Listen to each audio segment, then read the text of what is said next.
All right, so it seems like the stream is up. How is everyone doing? This is episode 2 of Latino Thoughts. Today we have a special guest, Garrett Burleson. Am I pronouncing that correctly? Birleson, yes. Burleson. Thank you, Garrett. So, yeah, Garrett's a very good friend of mine. He is currently working for the government, and we are not allowed to disclose where he works or where he's at, just for safety precautions.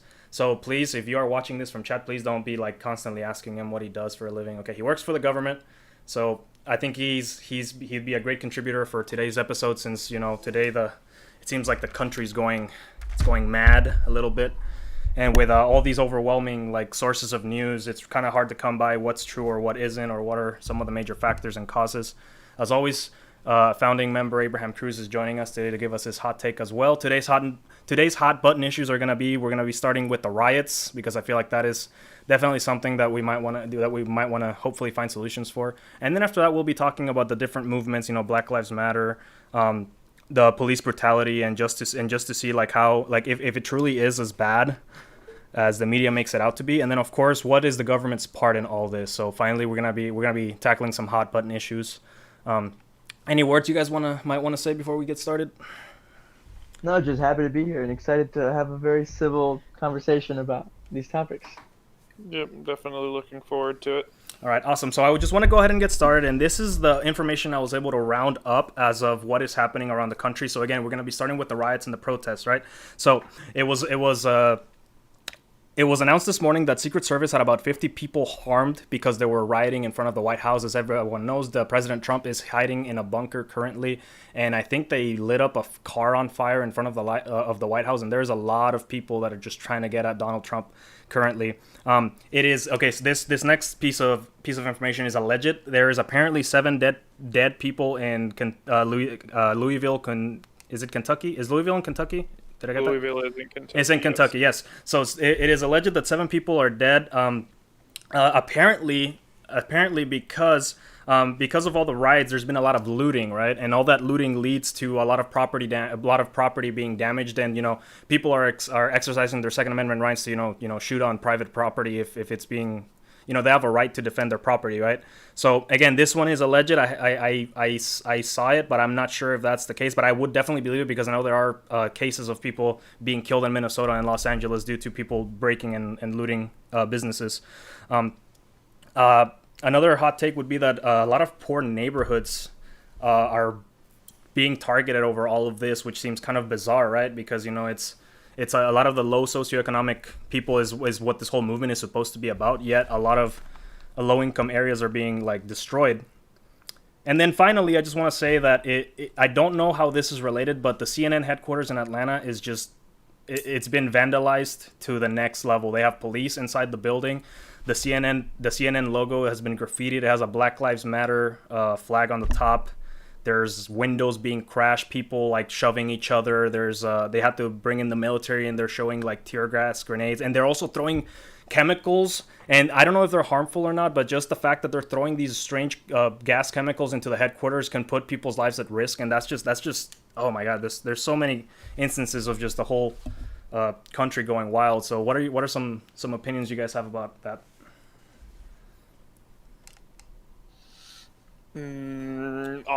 Opinions on riots, on the riot in general, the validity of it, Yeah, or yeah, what? yeah. Just like, what? Okay, so yeah, I think I should have probably asked that a little bit better. So yeah, the in terms of the riots, I mean, obviously we all can agree. Can we all agree here that I don't think they're justified? Do we think that looting and getting and just taking people's stuff just because of the death of George Floyd apparently is justified? I don't think that anybody would try to make the case that arson and looting is a justifiable response to a movement that had been mainly peaceful, that was making a valid point about the justice system. But I don't think that people would say that the natural progression for that would be to devolve into arson and looting. Yeah, at first, when I first found out about like looting and arson, I was like, this is completely not justified. But the more research I do, the more I try to understand the perspective from which everything is happening. It's impossible to look from such a binary lens of justified and not justified. There's a lot of complexities that go into what's going on and how the movement has amassed to violence. So I can't say that I agree with like the question you're asking, just because like I don't view it in such a binary lens of like justified or not justified. I hope that makes sense. So you're indifferent about what's happening, basically. Is that what you're saying? Not indifferent. I just think to answer that question is to pick a side, and I think it's way more complicated than picking a side. Then picking a side. Okay, I see. So yeah, so then you don't want to pick a side. You don't think that there's enough information out there to know if it is or it isn't justified. Is that what you're saying? You know, that there definitely is enough information, but I don't think I have enough research to back up what I'm kind of thinking, which is a more emotional, maybe more like more liberal. Sorry, not emotional, liberal. To the point where, based on what's been going on for the last 6 years, it it's starting to look a little justified based on the lack of. This is obviously a hot take, right? And I say it respectfully, Mm-hmm. but it's starting to look like potentially it could have, not to the extent that which has gotten it right, but some justification. Mm-hmm. Like I guess like you think that the protests are justified, but okay, so I see. So you think that the protests are justified based on like police brutality, I guess, for black people, but you don't think that to the extent of looting and robbing people, like I really don't think that it should be going to those lengths, right? Is that Yes. okay? Okay, so I see your point. So you're saying that the protesters are justified in protesting, right? Which any American citizen is they have a right to do that. But escalating to what it has become currently is definitely not something that should ever be justifiable, because again, I don't think someone's AutoZone in Minnesota has anything to do with George Floyd being murdered and then just being looted and destroyed. Yeah, vandalized. Yeah, okay, I understand that point. But I want to make it clear that even though I don't think it's justified, I think it's very valid. It's valid. Like what's going on is valid, apropos the black experience that has been going on for the last 300 years. I can say that you can understand the human element behind it, but you can still understand an element and disagree with the outcome. Of course. Interesting. So while you can understand the emotions that are causing things to happen, but still condemn the outcome based off of what the results are: property damage, loss of life, things of that nature. Yeah. Yeah. And it's great that you bring up the human element, because again, just like then we can at least all agree that the arson and all the violence happening is the part that isn't justified, right? Even though, like you said, Abraham, you said that if it keeps going in this direction, then it might be like if it becomes a necessity, but you don't think it's at that point currently, right? I think it's at a point where, like, this community is just tired and so frustrated to the point that it's getting this violent and this extreme. Mm-hmm. I see. Like it's their shout for help. Like, hey, somebody notice us. Hey, somebody notice. Somebody do something. Gotcha. All right, then I want to add to your comments there, because yes, just from looking at the news, then yeah, I can see your point of view. Like, people are mad. George Floyd was killed. The Black Lives Matter movement is trying to do something about it, and this is like, oh, like we got to stand up and finally have some real change, right? But but I want to just bring in two different reports. One coming from Los Angeles and one coming from MSNBC. One coming from CNN and one coming from MSNBC. CNN reports. No, sorry, MSNBC had reported with a black lady. I forgot her name. I should have paid more attention, but this black lady was talking in Minneapolis how her whole neighborhood was pretty much run down, right? She basically said something to the stories like, this world is awful, right? She said, my neighborhood was burned down. I got nowhere to go. There's no work, right? So there's COVID also playing a part into this. She has nowhere to go.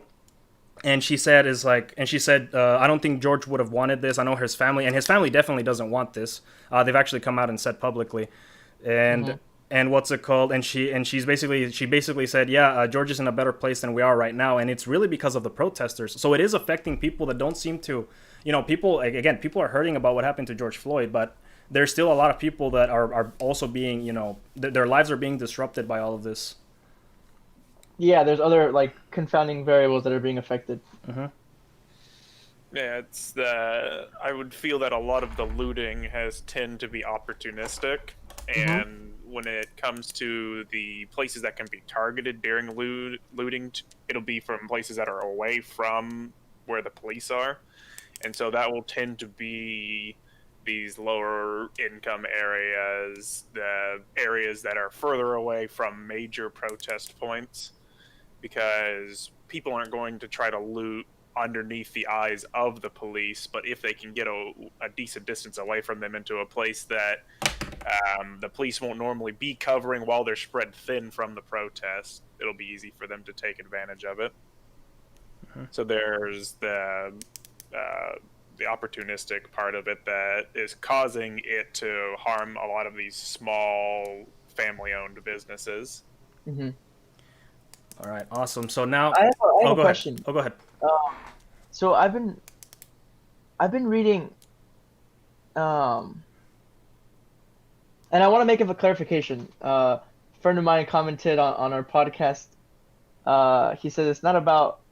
There's a distinction between protesters and rioters, right? Yes, we've Right, made just- we've made that distinction. Cool. Yeah. Okay. But anyways, I wanted to ask. I read this. I saw this tweet.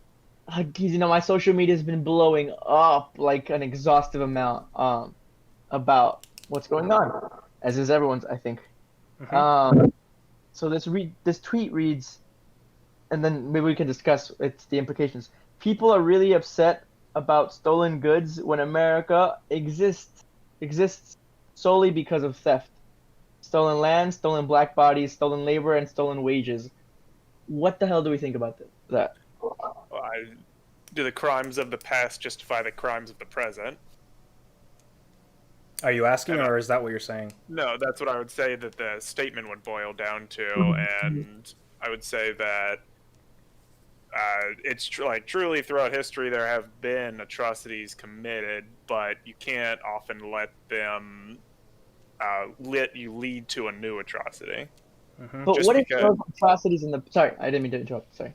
I was just saying that, like you were saying, there's been land stolen from Native Americans. There's been slavery. There have been major atrocities of the past, but you can't. If you're trying to build a society up, Mm-hmm. you can't let them. You can't let them justify you forming hatred and violence against a group currently. They need to be lessons that are learned from and then built upon. That's a great point you make. Like, if we're trying to build up America, then how come we're still having these acts of violence, these acts of police brutality, which we'll get into later, Mm-hmm. be recurring, and think of it like a tangential line connected from the past to the present? If we're still having these like this violence towards a specific group, then like it's still present and perpetual and prevalent, and excuse my alliteration, but it's not an answer to the past. It's an answer to the recurring present. Does that make sense? Yeah, well, we've definitely gotten to a cycle of misconduct by a cop, outrage, and then increased suspicion of cops, and then oftentimes some sort of acting out against cops, whether in protest or Uh-huh. individual. He said, hold on. No, I he's- said He said, uh-huh. And then individual actors such as people that will assassinate cops, which leads to increased distrust on both sides. And because of this increased distrust on both sides, we've completed this cycle of where neither side is trusting each other, and they're continuously losing what trust they did have, which causes more of these actions to then happen. That's So an and issue. yeah. Oh, sorry. Finish your statement. My bad. You're not done. Your issue is what? I was just saying that it's an issue that's quite hard to find a solution for, Yeah. because whenever you're in a downward spiral of this type of cycle, it's very hard to get out of it, since the factors tend to keep multiplying each other towards the outcome that it is being spiraled to, which is a complete break of trust between these communities and law enforcement. I totally see what you're saying, and also like, so now I want to give my take on the question. So the question was, actually, can you repeat the question, because I don't want to misquote it. It wasn't a question; it was a tweet. Yeah. So can you just reread the tweet? Yeah, people are really upset, and this is by a guy named Zeli Imani. Mhm. People are really upset about stolen goods when America exists because of theft, stolen land, stolen bodies, stolen labor, and stolen wages. Well, I guess my response to that is, how far do you want to go in terms of stolen wages, stolen land, and stuff like that, right? Because if we take it far enough, right? If we go back to the early thousands, or like the late hundreds, right? The Romans were conquered by, I believe, like back when the Roman Empire fell, the Romans were conquered by, I believe, Greece. I believe, was it Greece? I believe the downfall of Rome, while it was mostly internal, the outside influences were probably the Germanic tribes. Germanic, okay, so the Germanic tribes, right? Or if we go a little bit further to the Viking era, where the English were the ones that dominated, basically took over all of that, right? So it's like in any part of human history, like you can find colonization being, it's bad, right? People go in, the superior race, well, not race, the superior. The more technology. No, I don't want to say superior.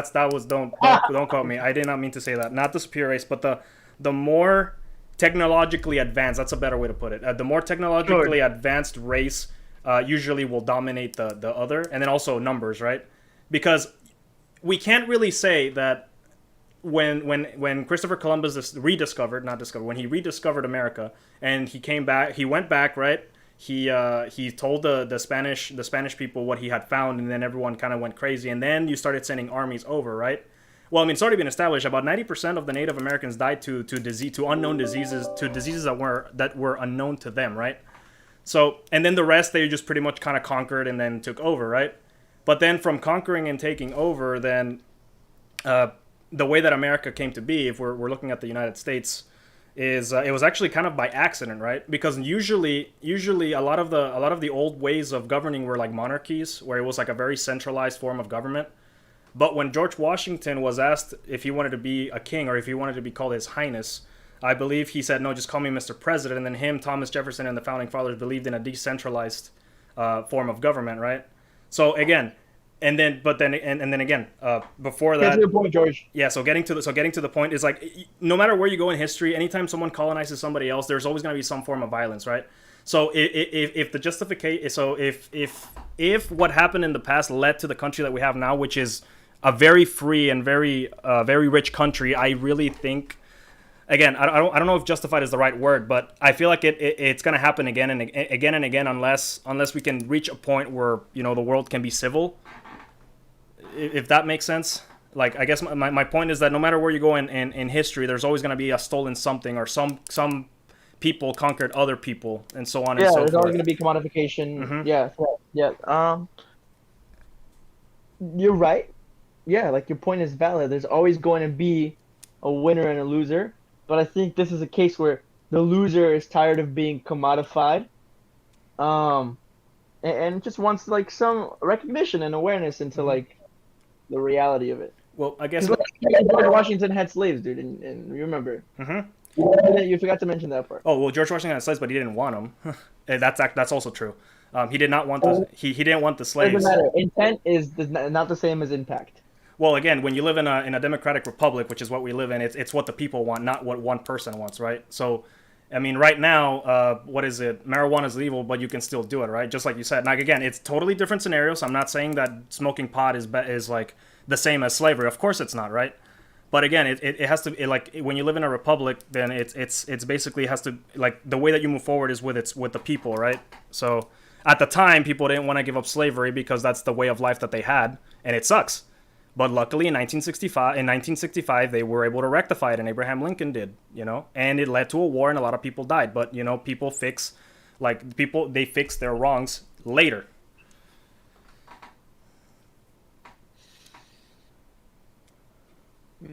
Yeah. So I guess a follow up question I want to ask in terms of that one was, oh my God, what was my follow up? I had a follow up question. I can bring in another tweet so you can remember it because I think this tweet also gets to the point. Go for it. This is by the Hampton Institute. You can't commodify every single aspect of living and then not understand looting as a legitimate form of protest. Looting is the ultimate strike against the system that deems mass-produced objects to be far more precious than life itself. It's humanity demanding to be recognized. I mean, same thing where I can understand it, but I certainly think it's misplaced, and that the impact, it will not be so much on the system, but the individuals that own those commodities. Which are the people in power. Well, that's the thing. Well, see, again, like you say the people in power. Sorry, if I just may add into that. Like you say the people in power, right? But what is again? And I bring the AutoZone guy because what does he have to do with the people in power, right? He has a private business, and he's minding his own business, and he's being looted, right? Like I don't know what he has to do with who the people in power are. If you're talking about like the federal government, right? Like we also have to establish who the people in power are. Like who are you referring to? I mean, the people who run the political structures, the people who own all the corporations, who run America. But what about the small family-owned private businesses that are being looted? Of course, like I'm not saying that the acts of violence that these rioters are doing won't have externalities. Like that's justified. Yeah. That's where I was saying where I believed it was misplaced. Of course, yeah, and I see it now more clearly, but I think, again, this movement, I guess, is intent is to shine a light on, like, the wrongs of, like, it's just to show, like, it's an expression of frustration. And it's going to be wrong. It can't be perfect, but it's an attempt, I think. It might be misplaced. But again, we're talking about it, and I think there's value and merit to talking about it. And is going on. Yeah. And I think that we can go into solutions here because I like the fact that you brought up like the people in power, right? So if these people are asking to be recognized, well, not necessarily recognized, but they're like it's like a cry for please do something about it, right? Well, let's get closer to the Minnesota case because I think that's like the biggest one. Okay, so these people are rioting. And the federal government had to chip in, right? So then where does the change need to happen, from a federal level or a state level? Do we need the Minnesota like governor or the Minnesota like government to shift the state in a different direction in terms of like fixing the issues, or what would be some good solutions in terms of making the riots, because they originated in Minnesota where they got bad and then they became worse. Like, where do you think that the solutions need to be placed in order to make this situation better for the people affected? Well, it could be at either level, but obviously what people would bring up as the obvious choices of what can be done would be increased ease of prosecution for cops that would commit a crime, and perhaps something like an independent review of police action. The only problem that comes up is being able to find the balance that you have to strike between restricting law enforcement and allowing them to enforce the law. So that's the only, I would say, factor that muddles it slightly. That's why you can't completely crack down on, or not crack down, but completely restrict law enforcement. There has to be some type of situational flow that the cops are allowed to have, but then perhaps we should focus on things like increased training so that cops are more likely to make the correct decision in certain situations. Definitely, definitely. Mm-hmm. A friend, I think you make a really valid point there. A friend of mine, her name's Lucy. She's a friend of mine at Princeton. She wants to be a lawyer, right? And she told me like how painstakingly difficult it is to like become a lawyer, right? It takes forever. I think it's like 10 years of studying, of like just to be able to practice in the legal system, and then you get legal power, right? To practice law, and then for a cop, I think it takes like 8 weeks to get training, and then to have the agency to own a gun and a badge. And there's a pretty big I thought that was a pretty big discrepancy. Like, um, and Well, the reason for those two. if I may, if just real quick, I just want to that one actually is not true because I recently, so I'm a teacher. So if you guys want to know what I do, I'm a teacher, and the sheriff currently, the sheriff went and did a training with us, and they said that actually used to be the case. The training used to be 6 to 8 weeks, but because of the active shooters that have been going on the past 2 years, they actually moved the academy from 6 to 8 weeks to about 6 to 8 months. And they said that, so now it's a lot more extensive because now a cop's job has become not just to answer the call of duty when they call 911, but now they have to be able to react quick enough for people that are either actively shooting a place or are performing larceny, theft. So it's actually a lot longer and a lot more extensive now. Just throwing that out there. Got it. I did not know that. My apologies for the lack of accurate information. It's one of the issues that's being faced right now is that law enforcement is a highly stressful job that I would say does not get paid along with the amount of ability you would expect somebody in that position to have.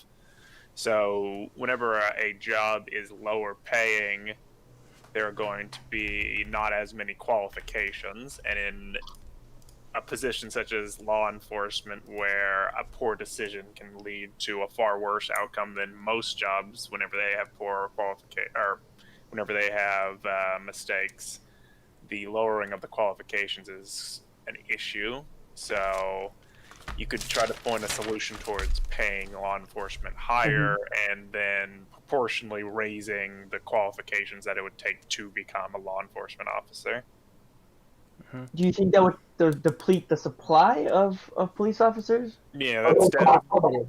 No, yeah, that is definitely a valid concern because whenever a job has more higher qualifications, it does lessen the pool that the people can then come from. So, but the question is, I mean, that is the big issue is quantity versus quality that is being faced in law enforcement right now. I think a quick fix and something that I was reading earlier when I was doing some research was that with the increase in advancements in technology would make it so that cops have like cameras in their cars, and now they've gotten cameras to the point where you could probably wear it in like a breast pocket. So I think again this would also go into like the legal issues of like privacy and stuff like that, or also like just protection of certain witnesses or people that are being arrested. But having like cameras around cops in terms of like on their uniform or on the car or in a place where they're like where they're doing the arrest or whatever it is they're accusing, then that would give clear and immediate information on whether it was justified or not. And I actually did I did like that idea, but I can see the issues with it in terms of like privacy, and also like if it gets into the wrong hands, then right now the media anytime the media gets a hot topic, then they'll blow it out of proportion. So I feel like that can also exacerbate the situation if not handled properly. Yeah, the media has been drawn to sensationalism, but it has been drawn to sensationalism for a long time. I mean, what was it? I believe Cuba was one of the original examples that people hold up as sensationalism journalism that tends to create. I mean, it's a standard thing in media. You emphasize either the worst or best aspects of certain stories so that you attract more viewers. Clicks. Whenever you are middling on a topic, they don't feel that they'll draw as many people to watching. And here's a very very good question coming from a viewer, Hector Cantu. He says, "What should be the right punishment for cops who have killed individuals for judging incorrectly or judging incorrectly their intentions in an interrogation?" Yeah, that's definitely a hard one to broach. I think that they're going with manslaughter. I think a lot of people are putting that forward as the best type of charge, where it would be the same as if a civilian, made a poor decision and it ended up costing somebody their life. If you can't prove intent, now if you can prove intent, you can just go straight to murder. But if you can't, the safest thing is probably to try to charge manslaughter, in which it's an involuntary murder. Man, I'm actually a little like in George Floyd's case, I'm a little torn because the autopsy came out and it turns out that he was already dead and he was still stepping on his neck for 3 minutes, right? So if he's telling you that he can't breathe, right? At the same time, again, I'm not making any justifications for the cop, right? But at the same time, there was a lot of people like telling him, hey, like there was a lot of people bothering him, and then also the other cops didn't say anything either, right? So again, I don't know if this cop actually had ill intent, right? Because I don't know. It's hard to judge when you don't know what's going through his head. Like at face value, I actually think he for sure killed him. Like he was on top of his neck, so that's a huge red flag. But it is definitely something that it's really hard to judge, right? I don't know if you saw, but the independent people that the family hired just came out with their autopsy. I don't know if you saw that because it just happened, but they judged that it was probably asphyxiation from them, which differed from the city autopsy. So a difference in an autopsy is never a good sign. So we'll have to just wait longer. Story. Yeah, that'll be a developing story to see whether either side changes their stance or doubles down on it. Hector, you pose a really good question. What do you? Now I guess it's open to everyone. What do you think about restorative justice? Do you think there's a potential for officers to see restorative justice as a potential way to, I guess, ameliorate what's going on? Define restorative justice. Yeah, instead of like punishing, it's more. It's like more of an approach like rehab, like rehabilitate them in a sense for offenders, people who yeah. And you would have or oftentimes like the ideal process is where you have a meeting between the victim and the offender, with representatives and I guess what do you call it? Facilitators to facilitate discourse between the offender and the victim, to see if they can come up with a sort of, or do you think that the punishment is just too bad? I mean, not an option for any type of restorative justice, which I guess is like manslaughter was thrown out there as a punishment. Yeah, I guess restorative justice a little more. I also do tend to lead into justice first, but it's hard, man, because people that go to prison, like the whole point of the prison system was supposed to be like that. It's supposed to like rehabilitate people. Like, it's supposed to like discourage people from committing crimes. But research will tell you that people that go to prison are more likely to be repeating offenders, right? So So I do think that maybe I think a restructuring of like the prison system definitely has to happen in order for it to be like some true progress in this in what you're trying to, like what you asked them or what you're trying to accomplish. It's I don't know Go ahead, Garrett. Looking at it from a government point of view, that it would obviously it's what should be done, but the logistics of it is quite. It's a lot. You'd have to look at almost any crime individually and judge whether restorative or the penal system would be the correct case, and then you'd start to get a gray line in which at some point you would get a gray line in which there are crimes that perhaps could go either way, like involuntary manslaughter. Does the person deserve to go to prison? It wasn't intentional. Does it reflect on them as a person? But then putting him in the prison could make them a repeat offender for someone that didn't intend to kill. So you get into this gray area. And then looking at the pure quantity of the prison system is also an issue, just because of how many people we have in it.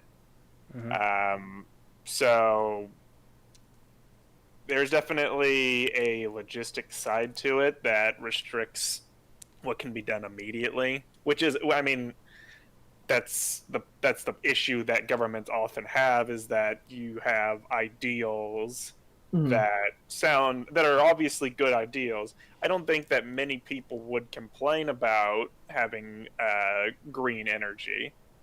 It's just, and I'm just using this as an example, I'm not going to go off topic, but the logistics on how to get to that you'll have thousands of people that all have different opinions, and so it's the logistics of things that quite often throw the wrench in the plan.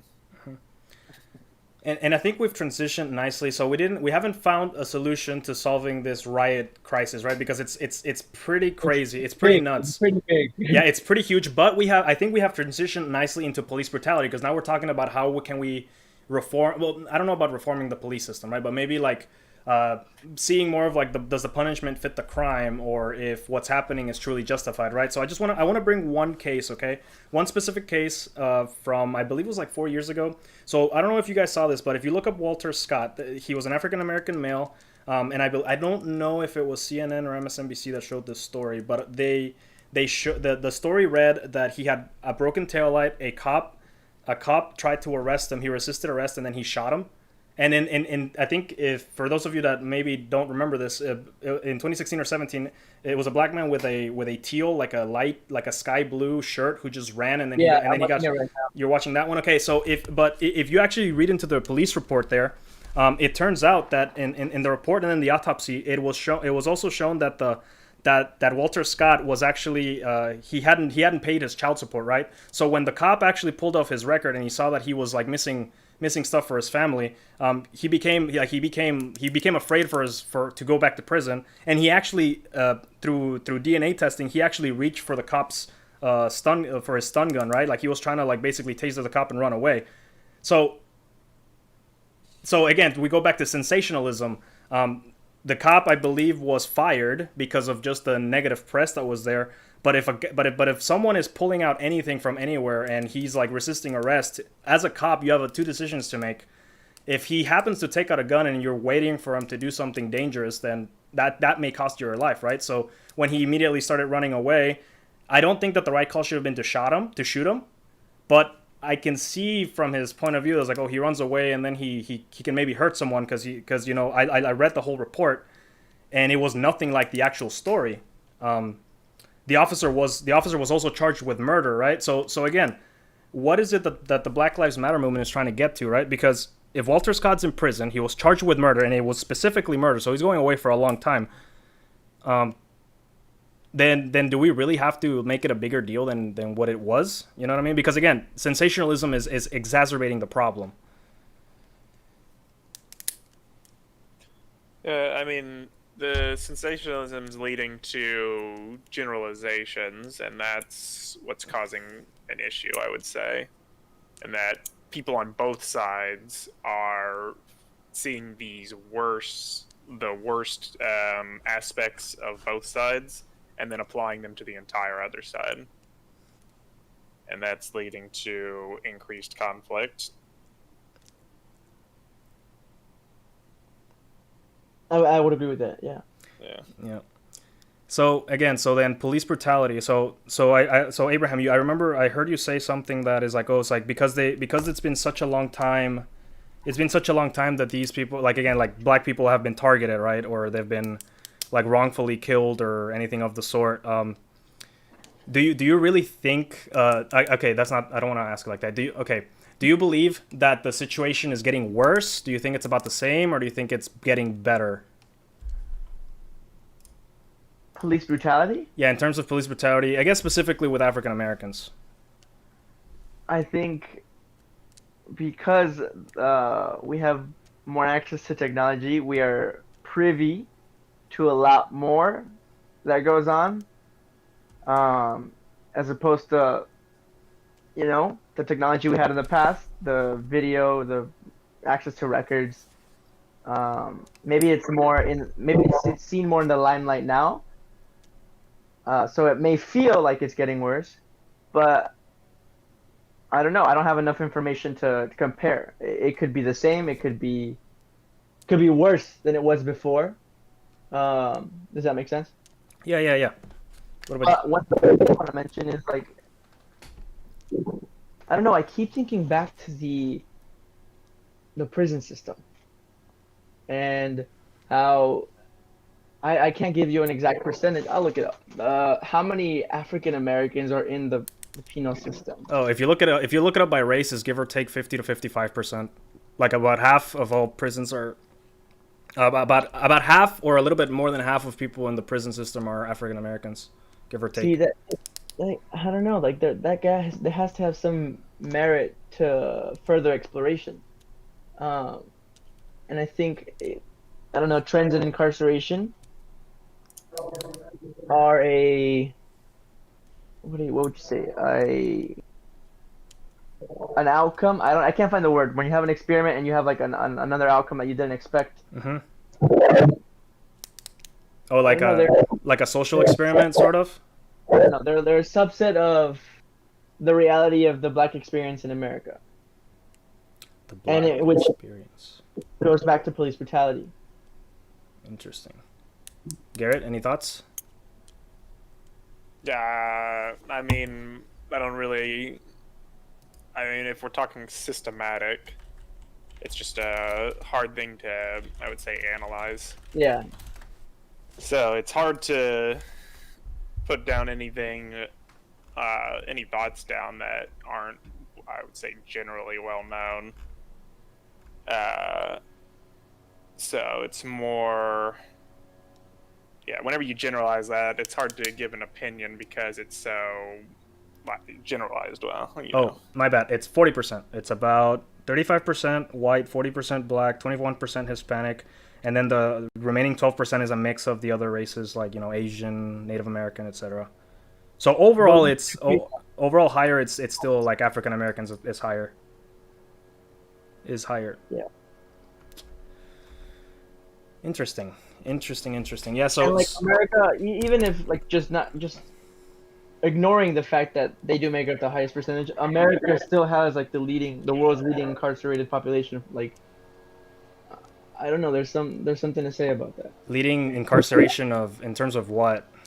We have the most people in prison than any other place in the world. But we're also the Per third capita or pure numbers? Let me see. It's hard to draw a negative from that because we have the third highest population in the entire world, Yeah. right?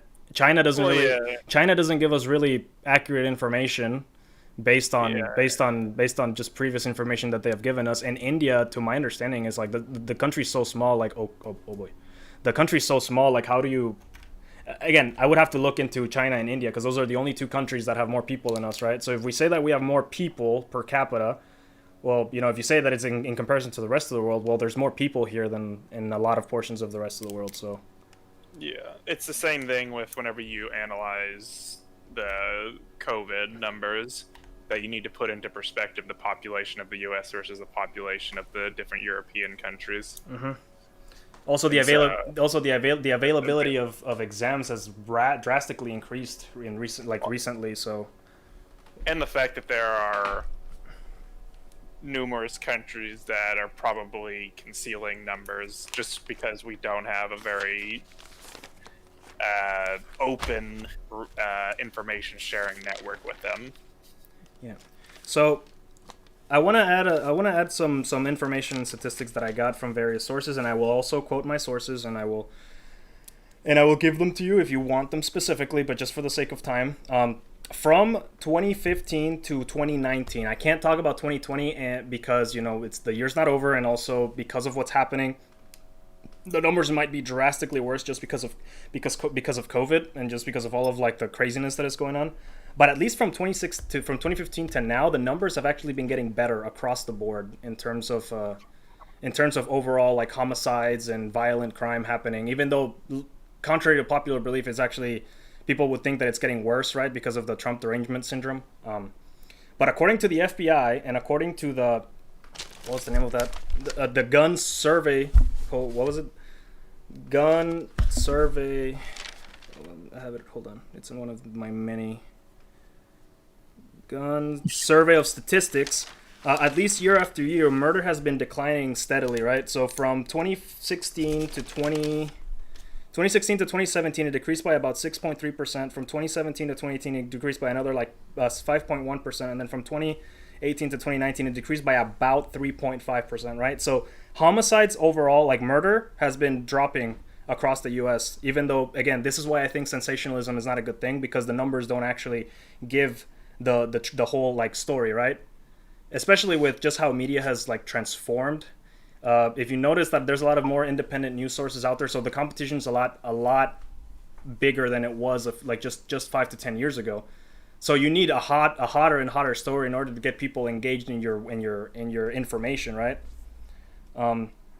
Breaking down the numbers, the number of homicides that happened just in 2019 total were about 15,866. Out of those, I'm gonna just round up to 16,000. Out of those 16,000, about 14,000 of those were caused by firearms. So that's awful. That's awful. It was about 14,000 deaths. Of those 14,000 deaths, only about it was about 1,005 that were done by police homicides, right? So it was a very small percentage of people that were killed by cops in the year 2019. But if you break down the information into a racial thing, you find that, hold on, where is it? I need to get more organized. So get to your point. I'm trying to see what the question were. Well, the question was, the original question was is it better or worse? Is it better, worse, or the same? And according to the numbers, in the year 2019, about 370 people that were killed were white by cops. About 35 were blacks. About 150 were Hispanic, and then the remainder of those 1,004 were other. Right. In the previous year, it was 240 blacks, 400 whites. So the numbers are decreasing. So it's getting better, but the sensationalism seems to be making it worse. So I think so. Just based on the data, it is getting better. Again, this is at the cutoff is 2019. I don't know if the numbers are going to be exacerbated because of COVID in 2020. So this is why I'm throwing this information out there, right? I just wanted to be clear on based on what I see, it seems to be getting better, even though it might not seem like it. Okay. You mean police brutality seems to be getting better? No, not police brutality. Police brutality, it's actually about the same. I'm just talking about death and murder in general. Police brutality has been about relatively the same year after year from 2016. So you're saying violence in our culture in general is better? Becoming better? Yes, it's getting better year after year. Or not violence, but is decreasing. Yeah. Yeah. Yep. Getting better. I didn't know that. Getting better. It's getting better. I mean, again, it's still 16,000 people that were killed due to homicide, right? So people were shooting each other. Not necessarily cops, but people were still shooting each other. But it is getting a little bit better. And the number for police violence is really low. It was 1,005 people killed by police. Again, I'm not justifying that. Again, it sucks that those people died. I'm not justifying people like cops. Again, and you don't know, and it doesn't go into the details of whether those people were criminals or were they fighting back, or if the cops were getting shot back. Right? It's just 1,005. So you have to assume that if there was some racial discrimination among those, it has to be a pretty small number. That's my conclusion from that. Nice. I don't have any information to base that off of, so I can't really respond correctly. Yeah, you've put numbers behind it, so it's become a statement, and so responding to that's rather just an acknowledgement than anything. Mm-hmm. Yeah. So again, and I've already said that 2020 might be different because of the stuff that's going on right now. So again, I agree that we do have to, in some way, shape, or form, reform the police system. I just don't think that blaming it on racial... I personally don't think that blaming it on racists is entirely accurate.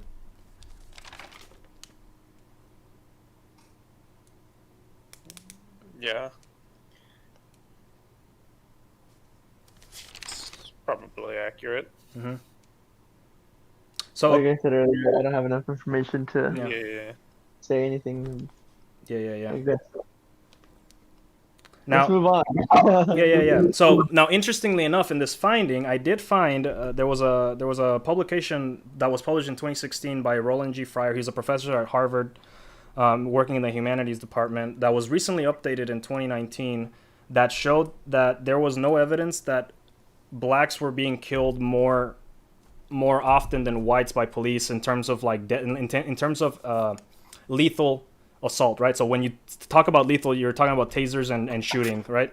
But it was found that for non-lethal, right, when it comes to like people getting arrested or people being thrown to jail or just being like apprehended by the cops, it was found that about 20 that African Americans were socially profiled 25% higher than the rest of the other races. So there does seem to be some discrimination at play in terms of like how the police does seem to acts towards like black people, but in terms of like police brutality when it comes to shooting or killing African Americans, there doesn't seem to be any evidence that it's disproportionate compared to like other races. Yeah. Fair. Well, how come we don't see as many white people like though involved in police brutality events then, right? Well, one of the things that I would say is that media wouldn't put it out as much, but it's also because a lot of it is in rural communities, I would say. If you look in rural America, particularly in the South, I would say that's where a lot of confrontation comes from between Caucasians and police officers, because there's a lot of anti-government. It's a slippery slope to say anti-government, but there's a lot of people that don't want to comply with certain regulations out in rural America. I mean, if you look at it's well documented that Alaska, their rural communities have a very high, I wouldn't say crime rate, but there are a lot of crimes per capita up in Alaska because of how separated all the communities are from each other, which means that you might have 5 cops covering a huge amount of area, but you're not going to see a lot of those confrontations on the news because they're in rural. They don't, they're not. What's the thing? They're not in significant places in America that people. I did not know that. Yeah, I would say that a lot of that is in rural. If you look at Alaska's police situation, it's horrible with how much crime they have versus how many law enforcement officers they have. The more you know. Wow. Yeah. Obviously, one of the biggest problems is the terrain up in Alaska. Yeah. Mm-hmm. So it's I would say that that's one of the things is that rural crime doesn't seem to get as much media attention, and I would say a lot of Caucasian crime would tend to be in that. Mm-hmm. Not exclusively. There are non-Caucasians in rural communities. George, I wanted to go back to your point you made about police brutality and maybe not being as racially as involving race too much. Mm-hmm. That's what you said, right? Yeah, I've just it's not race based anymore. It's not. Got it. It's not race based. Well, what do you think about the idea of the Black Lives Matter movement using police brutality as an avenue to get more awareness of the Black Lives Matter movement and to get more attention to the Black experience and how they're treated in society? So my take on the Black Lives Matter movement, if you look up who the leader is for the Black Lives Matter movement, is actually if you look up Sean King.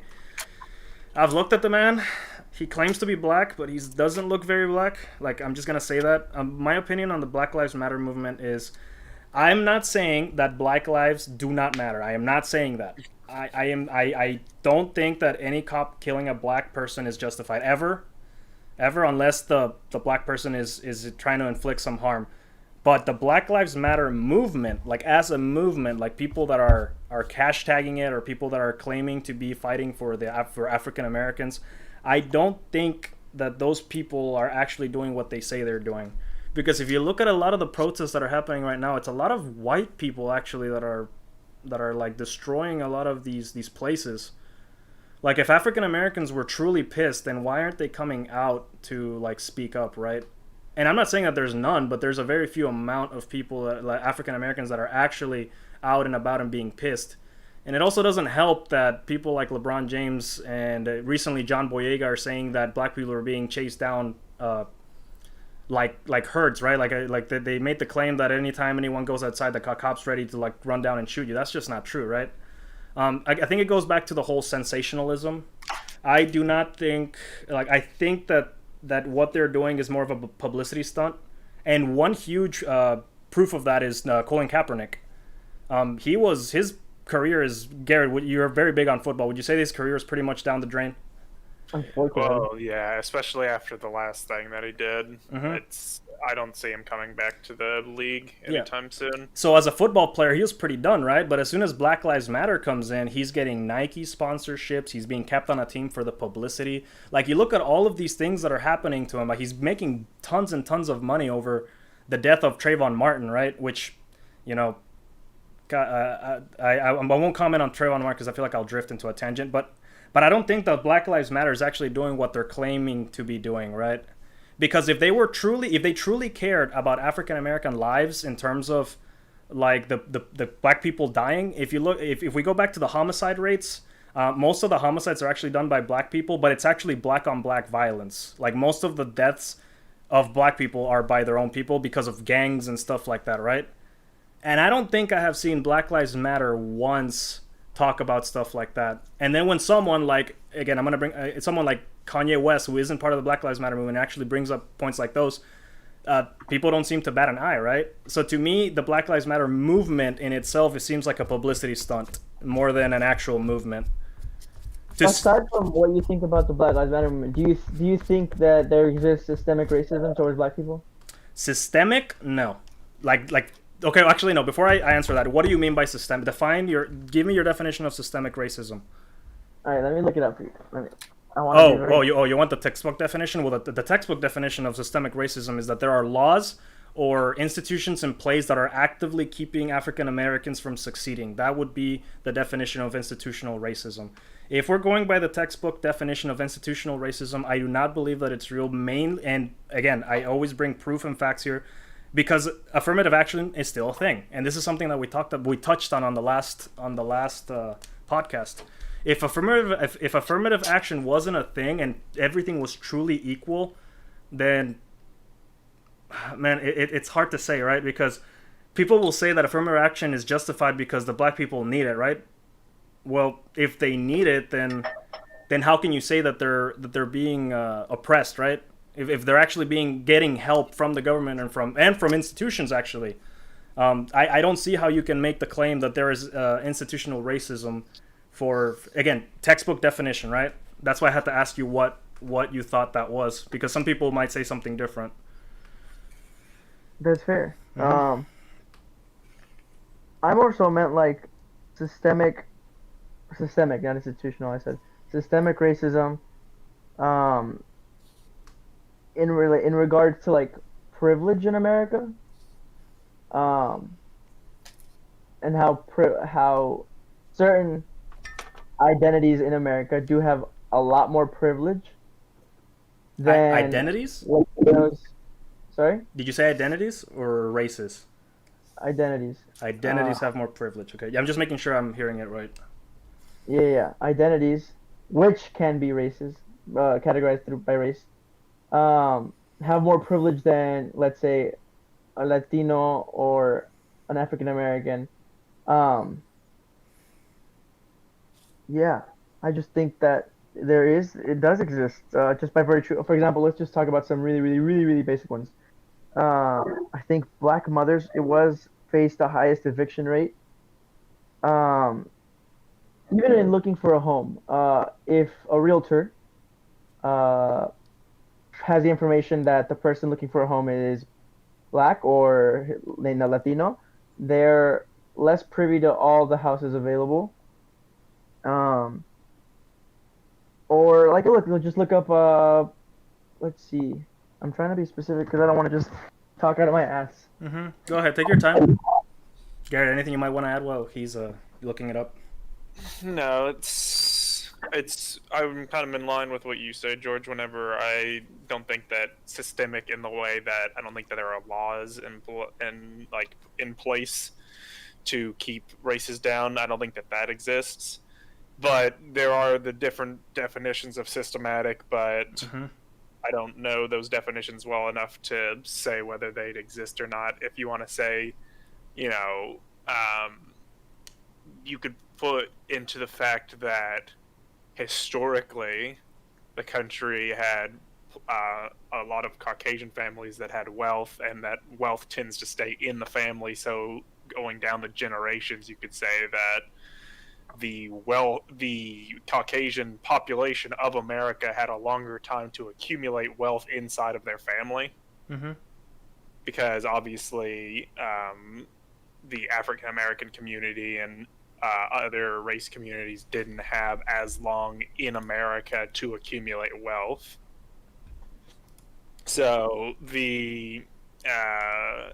that would end in the result that we currently have, where there are, I would say, whenever it comes to the portion of high wealth families are majority Caucasian, it would have a historical reason for it.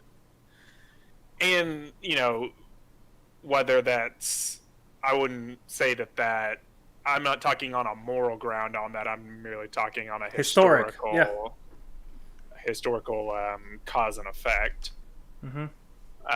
So if you want to say that that's systematic, then I'd agree with you. It all depends on what you're saying systematic is. If it's active versus passive oppression.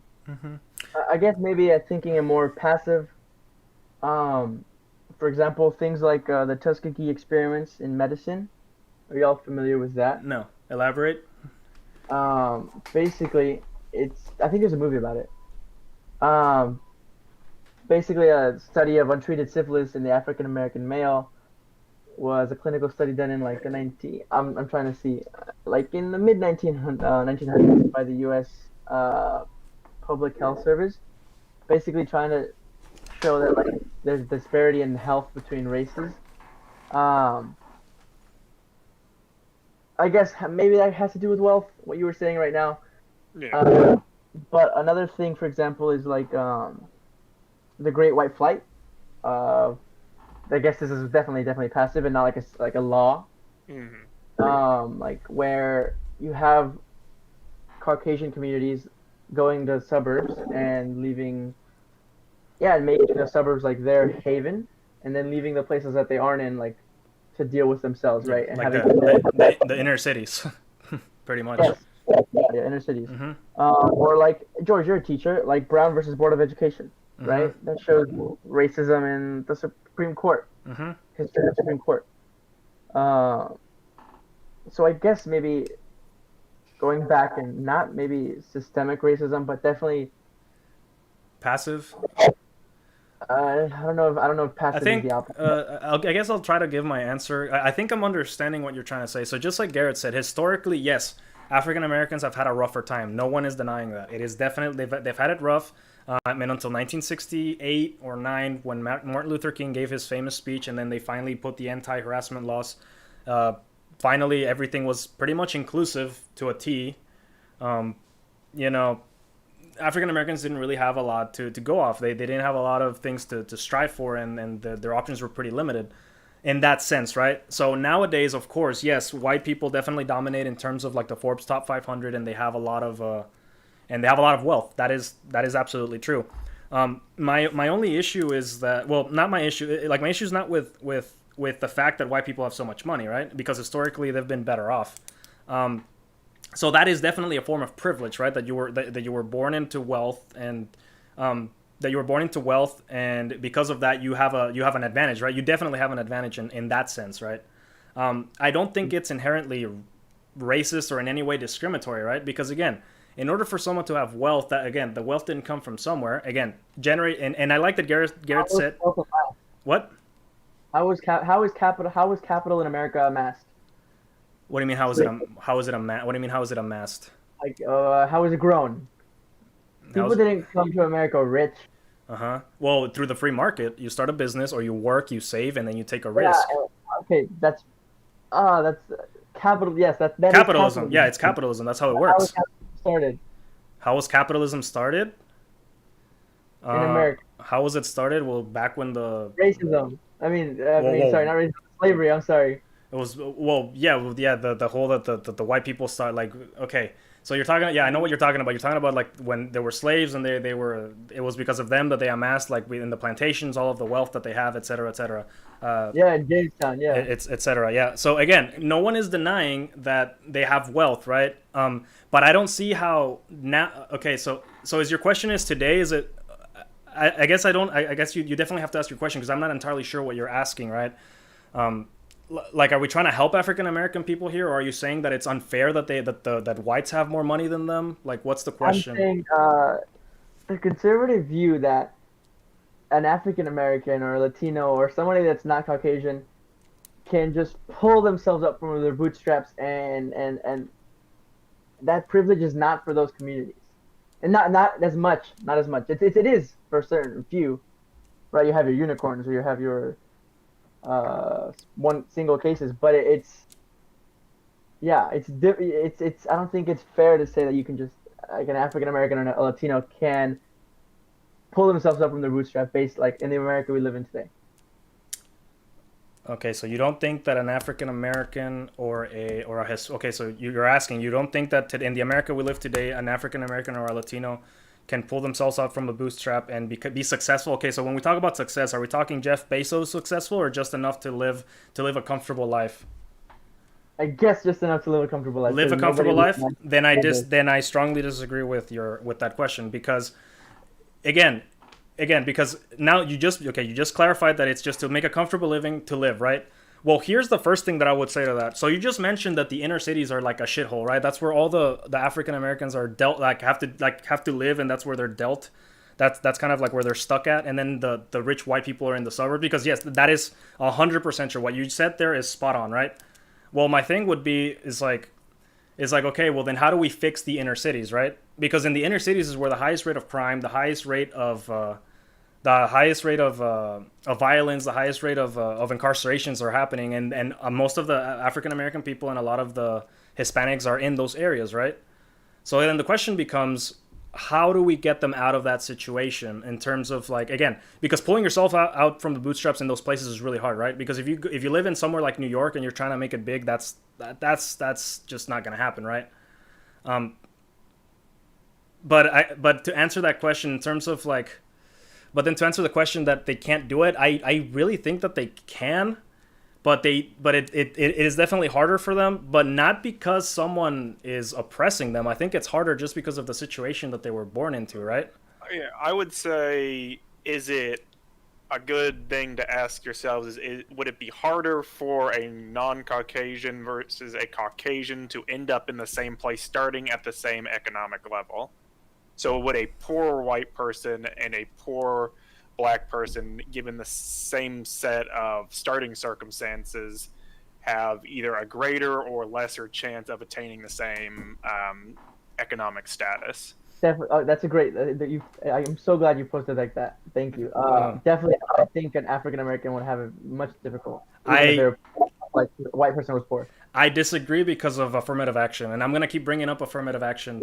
Affirmative. That's one thing. That's for education. George. No, not just education. There's actually laws in place that again, the reason that the single motherhood rate is so high is because if you are by yourself, if you cannot provide, and you have a child and you live because again, if you're a single mother or father and you live by yourself, and that's usually the case for the inner cities, the government will give you money. Now, if you're using that money to make right decisions, like to actually, look for a job and save up and be responsible, which, again, I'm not saying that it's easy to do, right? But there are social safety nets in place for you to not be in a super hole, right? Like it's like I don't affirmative action is not just for for education. I'm talking in general. Like again, there are social safety nets that everybody has. So if everyone has the same social safety nets to not reach like rock bottom, then what is not allowing the African American to make better decisions than the poor white person, right? I don't get the scenario where if they are definitely in the same circumstance, what is holding back the African American truly? Like what is it that is holding them back? Let's start off simple. Surveillance. If you're white, you don't have to be worried about being monitored by the police. You have to worry about like, hey, can I go to this part of town without being like looked at for your race? Yeah, like that has a little bit to do with police brutality, but I mean, we established that maybe it wasn't racial. Mm-hmm. I don't know. Like for example, just black drivers are like 30% more likely to be pulled over. I think that's a statistic I found earlier. Yeah, that's true. So surveillance is one thing. Healthcare. African Americans, I think, do face discrimination in the world of healthcare too. I think a study in 2010 or 2012 found that a majority of doctors do have unconscious racial biases when it comes to their black patients. And even doctors, even black doctors, are more likely seen as less credentialed than white peers to receive government grants for research projects. Housing, redlining, that's the same thing we talked about with like suburbs and inner city, right? When I worked for Quicken Loans, right? I got a little bit into the history of like mortgages in America. Like in the 1930s, there was like the whole Great Flight, right?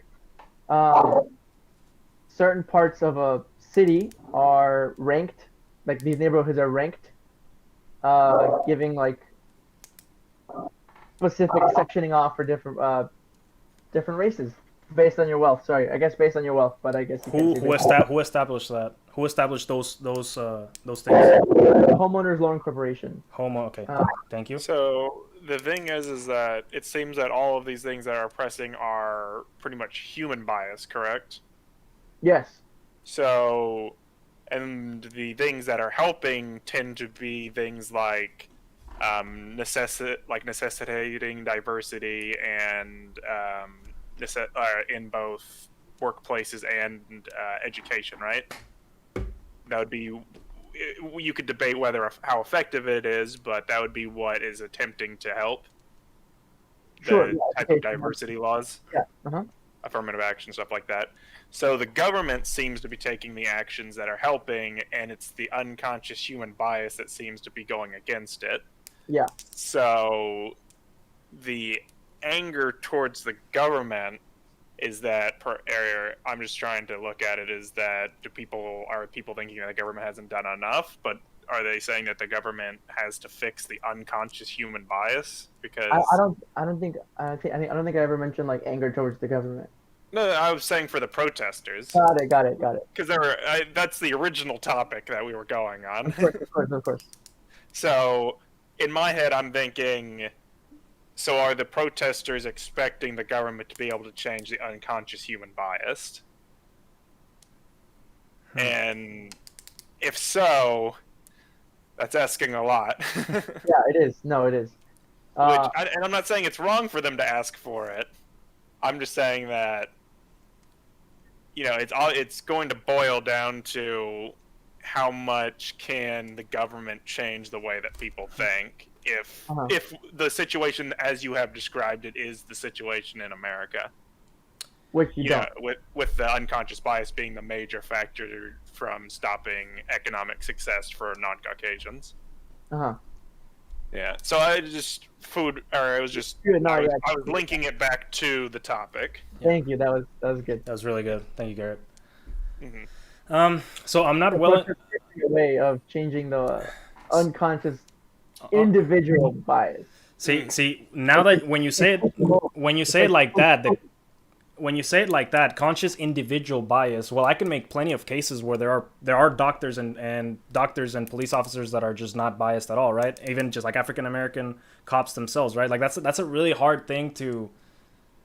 I guess like if you're asking for change, that's like Garrett was saying, that's a really hard thing to change, right? Because people are always going to have their biases, as inclusive as you want to be, right? But I don't know if those biases are truly what is holding back the African American slash Hispanic community, right? As a whole. We also have to keep in mind that the majority of the population in the U.S. is also, oh my God, is white. It's yeah, Caucasian American or white Americans. It's about 49. It's about 49 to. It's between 49 and 55%. When the African American population is give or take 13%. Latinos are like 20 some percent, and then the rest is the other. So it's really hard to pinpoint how.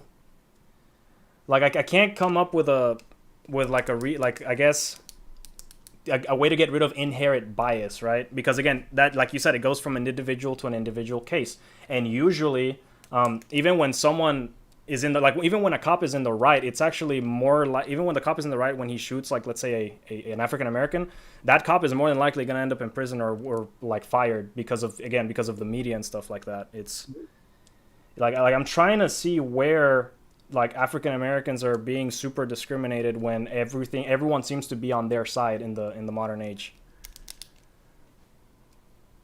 Who's everyone? Well, for starters, the media. All the promises that pretty much everyone in the government has been making. Do you think Fox News is on their side? Huh?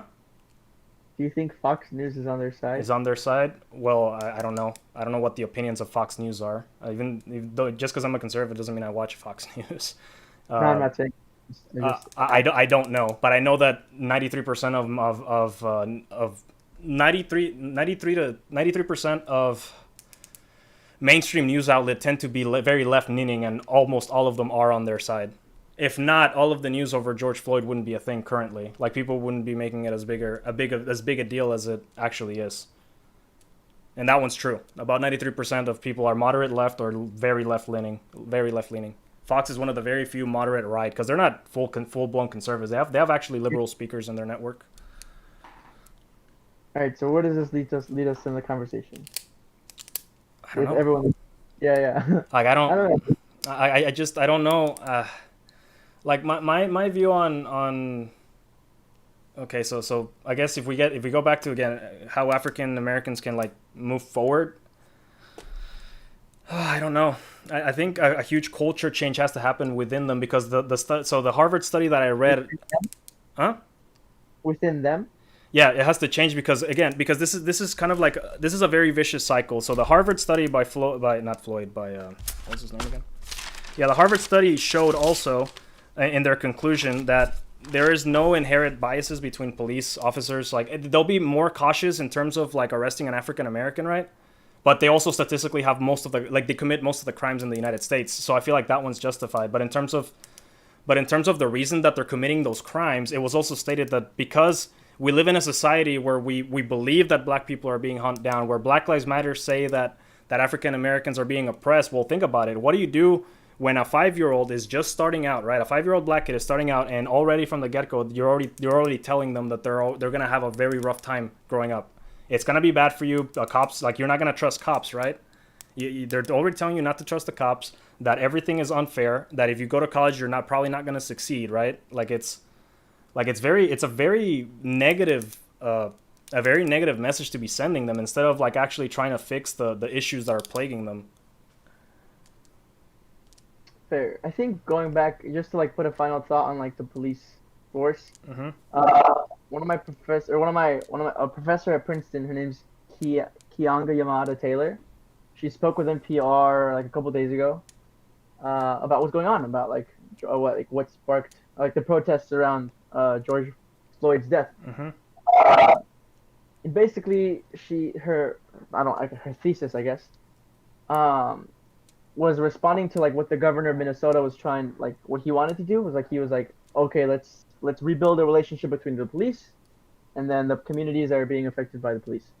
And she said that this is a mistaken idea, because there's not a single period in American history since African people have been freed that the police have not been a source of abuse and violence. I'm reading directly what she said.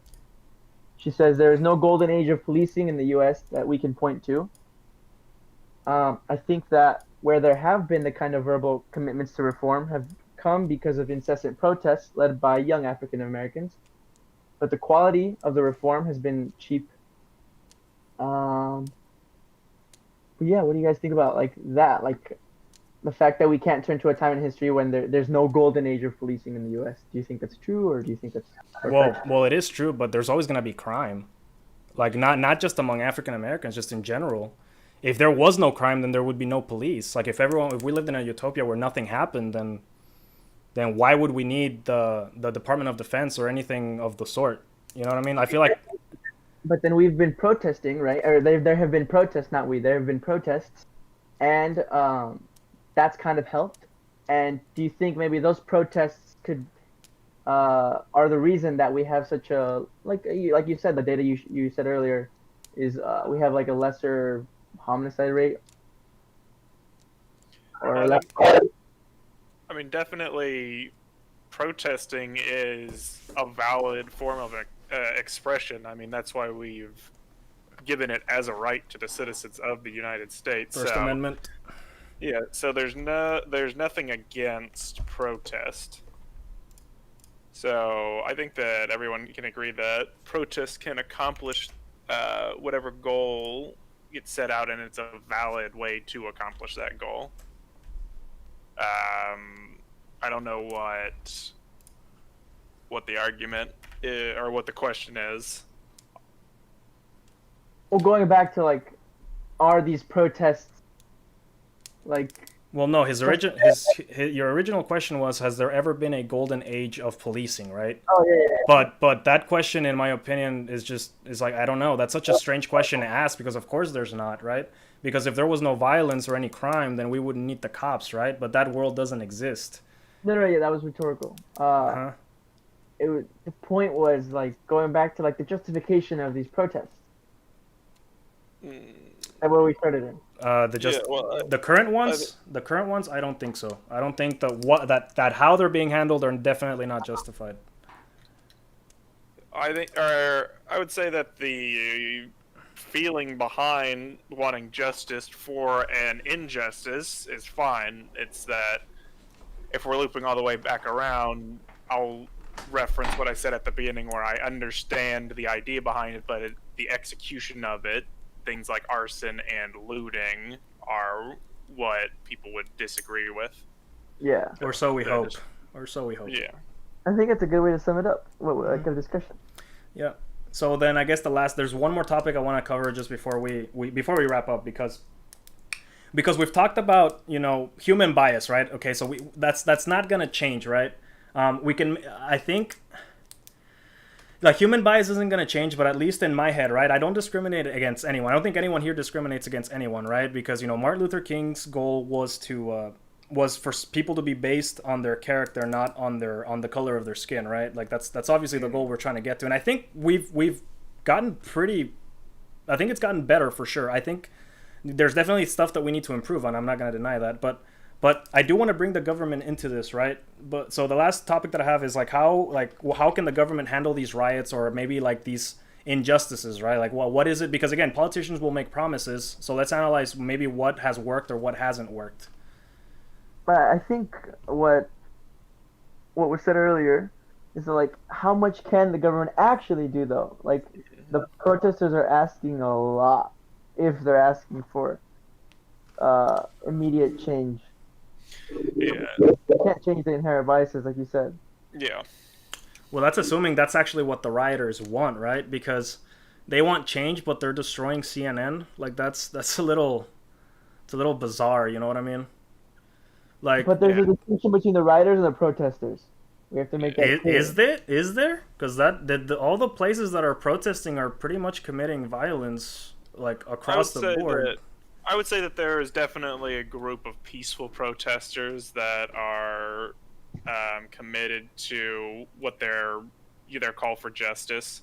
It's just that there is that subset that has devolved into arson and looting, and I think you can definitely divide those two into two distinct groups. Just as you could probably in the early movement divide people into someone that would follow the likes of MLK versus somebody that would follow the likes of like Malcolm X. I don't think that you would have to group them together. I think you could just see them as a distinct group because of the different philosophies that they follow and how they think that they have to act to achieve their goal. And I mean, you could say that there's maybe a subset of the looters and the arsonists that think that they're on the with the protesters, but I would try to draw a distinct division between the people that think that violence and destruction is acceptable and those that do not.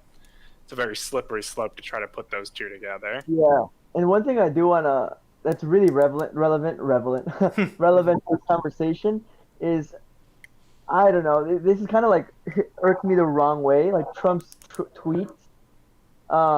It's just two of them that I want to focus on. Like, I don't know if you guys saw, there was like an image of two of his tweets comparing how he responded to what happened in Charlottesville versus what's happening today.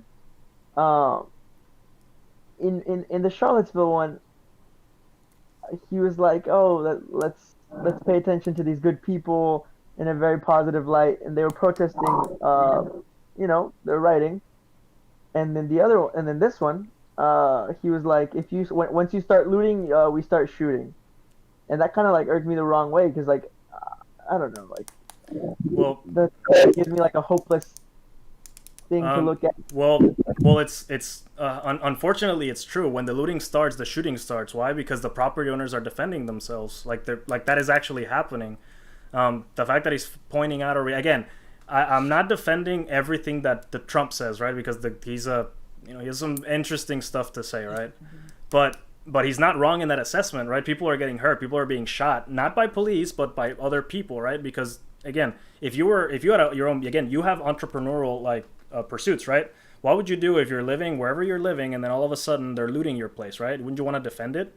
Like you might call the cops, right? But immediately, okay, like two things are going through your head. Either A, I wait for the cops, but by the time that happens, either A, they're going to probably assault me or they're going to take all my stuff and my business is pretty much ruined. Or I scare them off. But even then, scaring them, again, people that are looting, in my opinion, we've already established that they're not in the same strata as the protesters. I don't agree with that, but that's, I guess, that's how we're viewing it.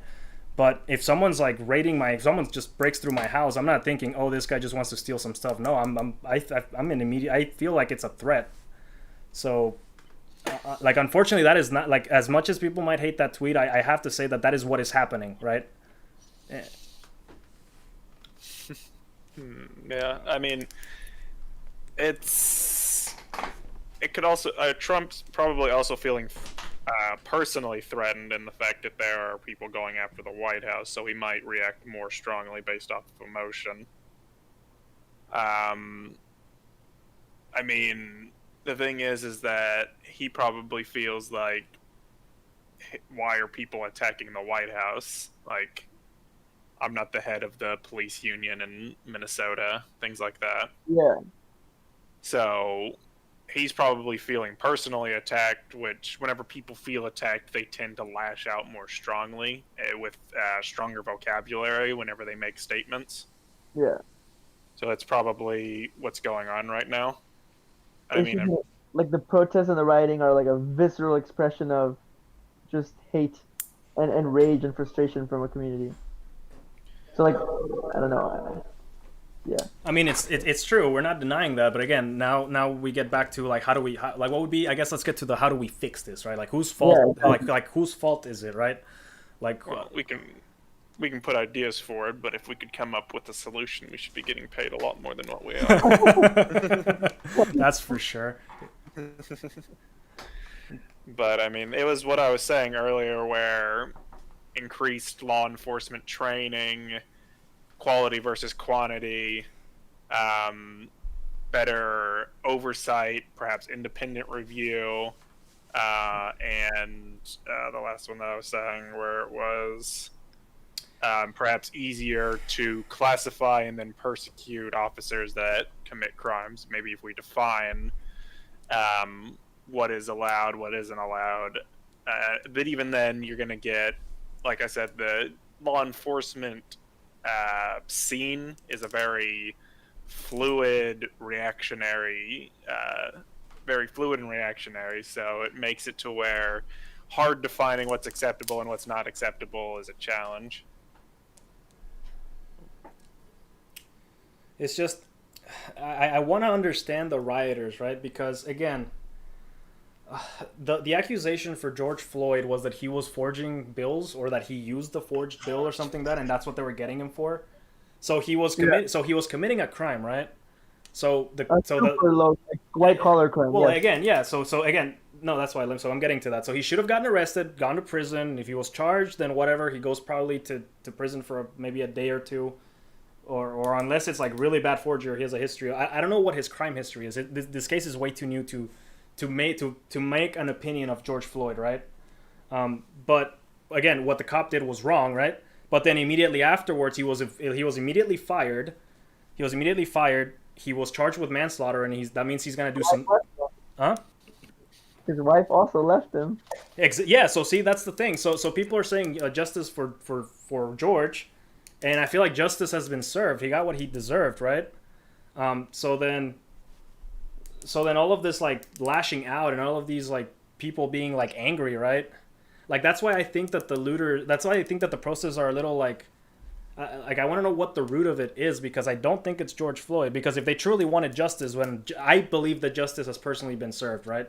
Like even Garrett. There, Go ahead. Justice might have been served for this single cop, but not for the population that is now living in fear that it's gonna happen to them. Living in fear, right? But I showed you the numbers, right? That cops are gonna Yes, shoot. but it happened. Like the media is like blasted it to the point where like, oh, it could happen to any black individual that that Oh, I shows see what you mean. Okay, so then we can put the blame on the media. I would agree to that. Yeah, but if you agree that we can put the blame on the media, you can maybe agree that there is a sense of fear in the African American community right now. I Or think the, I think that it's, well, yeah, right now there is, but I think that a lot of it is being, again, just like the study from Harvard that was made. One of the conclusions was that because people are, so again, the African Americans are being constantly told to live in constant fear, right? It's almost like the media's trying to keep them in that constant state of fear, right? If not, they wouldn't be idolizing all of these cops killing black people, which are fairly rare. They don't happen frequently, like frequently to the point where it is actually a problem, right? Because the last time that this happened was like 2 months ago, I think, right? And then again, those are the reported ones. Again, so I'm just basically, George, you're saying that you understand their mindset. You just think that it's unwarranted. yeah, I don't think. Yeah, again, that's why I always talk about the culture change, right? Like, stop telling people to live in constant fear. Like, start, like again, the guy got what he deserved, right? So then you should like trust that the justice system will do what it's supposed to do, right? Because the system did work in this case.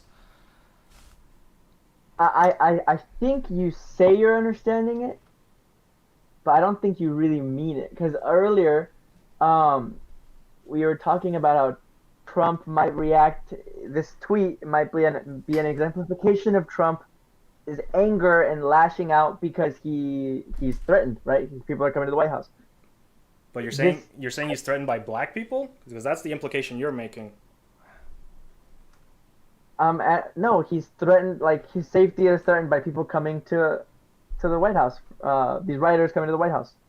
Well, that So if you can justify that tweet is warranted because of he's going to have an emotional backlash to what's going on in the country and to what's going on in the White House. wait, no, hold on. That's not what I said. I said that the Not you. That's not what you said. That's what this is the same mindset that Garrett said earlier. Yeah, Like, I was saying that I believe that Trump's mindset was making him use stronger language. No. yeah. So then, can't you translate that to this black population that is acting very emotionally because of what's been happening to one of their fellow African Americans? Yeah, And what's been happening for 5 years? Well, again, I really don't see the correlation in this case. Just again, let me explain myself. I don't think that I see the correlation, because my explanation was, I understand why they're lashing out, like, or if they are, right, if they are lashing out because of that. It's just my fix would be that we need to stop sensationalizing stuff like this, like the stuff like George Floyd, right? Trump put that tweet on the whole looting thing, or he said that because again, someone threw a a flaming, like there was a car on fire that was in front of the White House, and people were trying to like break the gates, and 50 different what's it called? Oh my Secret God. Service. Yeah, 50 different Secret Service agents were hurt, right? In contrast, one black person died, and again, that sucks. And then all of the media is telling you that the police are out to get you, right? Like that's not helping. Like what I'm trying to No, get. it's not one. It's not one black guy. It's for the last 5 years. It's been a bunch of black. Been a bunch of, well, again, I already showed you the numbers, and it also happens to, again, it can happen to No, anyone. I know you understand the numbers, George, and I'm not trying to argue with you. I'm trying to say that over time, a certain attitude can be built to the point where it's just enough is enough.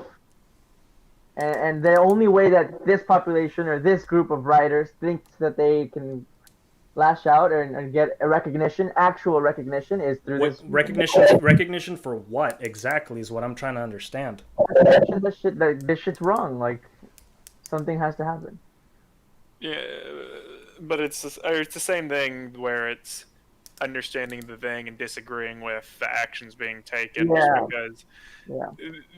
we probably understand that, and that they might not, is that the destruction of property is bringing a negative attention to the point that they're trying to prove. Which they might not care if it's a negative point. They might just want attention no matter whether it's positive or negative. But one could debate whether positive or negative attention will cause a difference in the Outcome. The outcome, yes, and the underlying relations that will go forward in the future. So that's just what. That's you put it really well. Very. So I'm gonna quote Dan Crenshaw, the Republican congressman from Houston, because I really liked what he had to. So he was defending Trump in how he treated COVID in his press conferences, and he said calm breeds calm. Anger breeds anger, right? And the reason that I resonated with that so much is because, again, George Floyd died, right? But if the media hadn't blown it out of proportion the way that they did, I don't know if this would have gone out of hand like that, right? If they would have said, instead of justice has been served for George, right? Like the person got, like, again, I didn't even know that the cop lost his wife, right? I probably would have had to look that up. But if they list the facts that the cop is getting what he deserved, and justice has been served, and it's like it was one bad apple, right? Yes, but the cop didn't get justice until there was protests. No, there was video of him. There was video of him that clearly showed him and the other 3 cops being incompetent when this guy was dying, and that was proof enough to warranted everything that he got. Now again, yes, it wasn't enough. The protest is what led to the arrest and the removal. I don't think that's true. I'm pretty sure that if someone recorded a cop killing an African American unjustly in an alley, then the guy would have gotten Nothing was being done. Well, again, I'm giving you a scenario. What do you mean nothing was being done? You're saying that the protest is what led to him getting what he deserved? I strongly disagree with that. Like, if you're saying that the protest is the only reason that he got what he deserved, which in any case, because of the protest, that's why there were so many cops out, right? And you can probably I actually can sort of justify their high sense of alert because they're burning down buildings. That is actually what is happening. So the cops are not just there to trying to kill black people just because they want to kill black people. There's people getting actually hurt, and the police are trying to do their job. I don't think that just because of the protest, this police got what he deserved. I strongly disagree with that. I'm pretty sure that in any other case, because it has happened before, not Trayvon Martin. That one was just a civilian killed a black person. The last police brutality one, the I Can't Breathe guy. That one was from Gardner. Yeah, it was Eric Gardner. Yeah, that police officer also got fired, and I'm pretty sure he did some time. But that's because the media, because that particular case, the media blew out of proportion, and now people believe that cops are out to get black people, right? That's why I keep coming back to the media needs to stop idolizing the fact that, cops are racist, because it's just not true. Like, if they were to put a more positive, which is not going to happen because it's the news, but if they were to put a more positive message, it's like, this guy wrongfully killed this human being. He's being charged. He's being pressed. He's being sent to prison. His wife left him, etc. So it's like justice for George, right?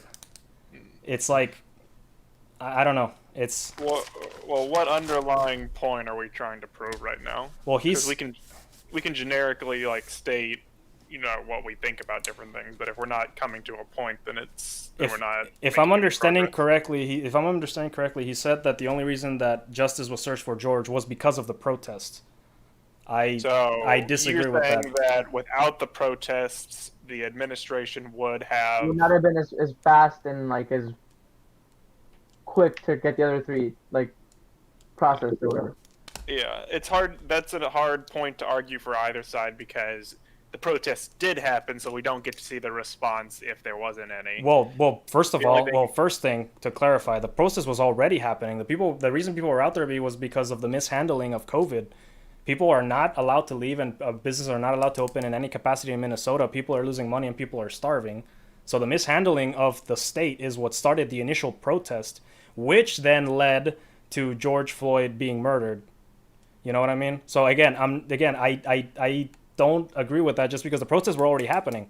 The cops were out doing their job because, again, I don't know why I have to keep repeating myself, but buildings were being burned down because of COVID. So the fact that this cop was on high alert, again, he already got what he deserved. I'm not saying it's justified that he killed him. I think I've said that enough times. But the cops are in high alert for a reason because all of these people are going nuts over COVID-19. It's also happening in Michigan. It also happened in Michigan. What if some black person died there, but they were just trying to like restrain him or something? Yeah. You see, but your idealized version of how you wish they would have responded is not how the rest of the country feels. It's going to be a perspective game at this point. Yeah, that's completely Just- respectable. So, and in a perspective game, both can be correct and incorrect to certain degrees because it's your perspective. So, it's just how you see things. So, Yeah. it's going to be hard to prove a point either way. Yeah. Just at this point because, whether something happened because of something, we won't know entirely because we're not privy to the entire working of the administration of everything that was running. We don't know if it was hurried because of protests. We don't know, and we can speculate and say from our perspective this is what it looks like, but it's going to be hard to prove either way. That's Yeah. just the point that I'm trying to make. I agree with you. And so in this point, both of y'all's points are equally valid from your perspectives. Yeah, yeah. Just leave it, Josh. Huh?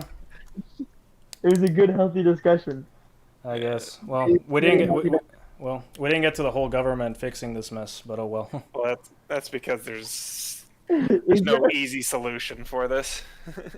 I just We talked about it. Mm-hmm. I just want to state that most of the places that are burning down are blue states. I'm just gonna throw that out there, and Minnesota is like the bluest of states. Just gonna throw that out there. Thank you, George. Okay. Great input. But it's we did kind of cover the government thing, George, where it's basically the government can try, but in the end, it's just going to be, what can the government do to change any bias? And because there's going to be people that we're not going to be able to completely eliminate racism. Mhm. Like For it's, sure. ex- I would, it's existed ever since there were two different people on the planet that looked different. I mean, as far back as civilization goes, there's been slavery. It's actually quite interesting that our portion of history, is in the minority that it doesn't have slavery. Though one could make the argument that there's modern day slavery and things like sex trafficking and stuff like that. Yeah. But regardless of that, throughout human history, there has been racism and the expression of racism in things like ideologies. So the idea that we can completely stamp that out in a very short amount of time on what is the entire spectrum of human history It's not realistic. So all we can do is continue to make strides towards it, really. And the question on what the government can do about that is very nuanced and hard. Like, to what degree can the government change human thinking? I don't think human. I don't know about. I don't know if necessarily human thinking, but again, I do believe that the majority of the reasons why, okay, the I guess if we're talking about again, the people that are rioting are mainly like white like liberals, like most of them, right? So that's why I have a hard time wrapping my head around African Americans are pissed, right? But Well, but it's like, oh, I lost my train of thought for a second there. Hold on, it'll come back to me. yeah, it's just with your thing that we are, I would say that we are definitely making strides. I would say the fact that the generations being born nowadays are a lot with globalization at the all-time high that it is nowadays. Yeah. Not currently, but the interconnected nature of the different countries of the world. The generations of today are being exposed to different cultures and different races at a level that was previously unheard of. And if there is going to be a way to ease this, then we seem to be doing a good job in that. I wouldn't say that I can't say with 100% certainty, but I would think that any generations born in the future will be more racist than ones that have been in the past. And if that continues on that trend, then we are going towards a way of easing the human element. And George, you've pointed out things like what are they? Whenever they help people get into certain Affirmative universities. action. Affirmative action. Affirmative action slipped my mind. But so with that in place and perhaps an easing of the future, I guess, generations, their resistance to different cultures and races, really, whenever it boils down to what the government can do, it's buy time for the human race to continue down the path that we have kind of set out. Mm-hmm. But then you'll have an argument on what you can do to buy time. I do think that generally speaking, the U.S. is better off than they were like 50 years ago, for sure. Like I don't have a doubt in my mind that it's better. Can it be better? Of course it can. Anything can always improve.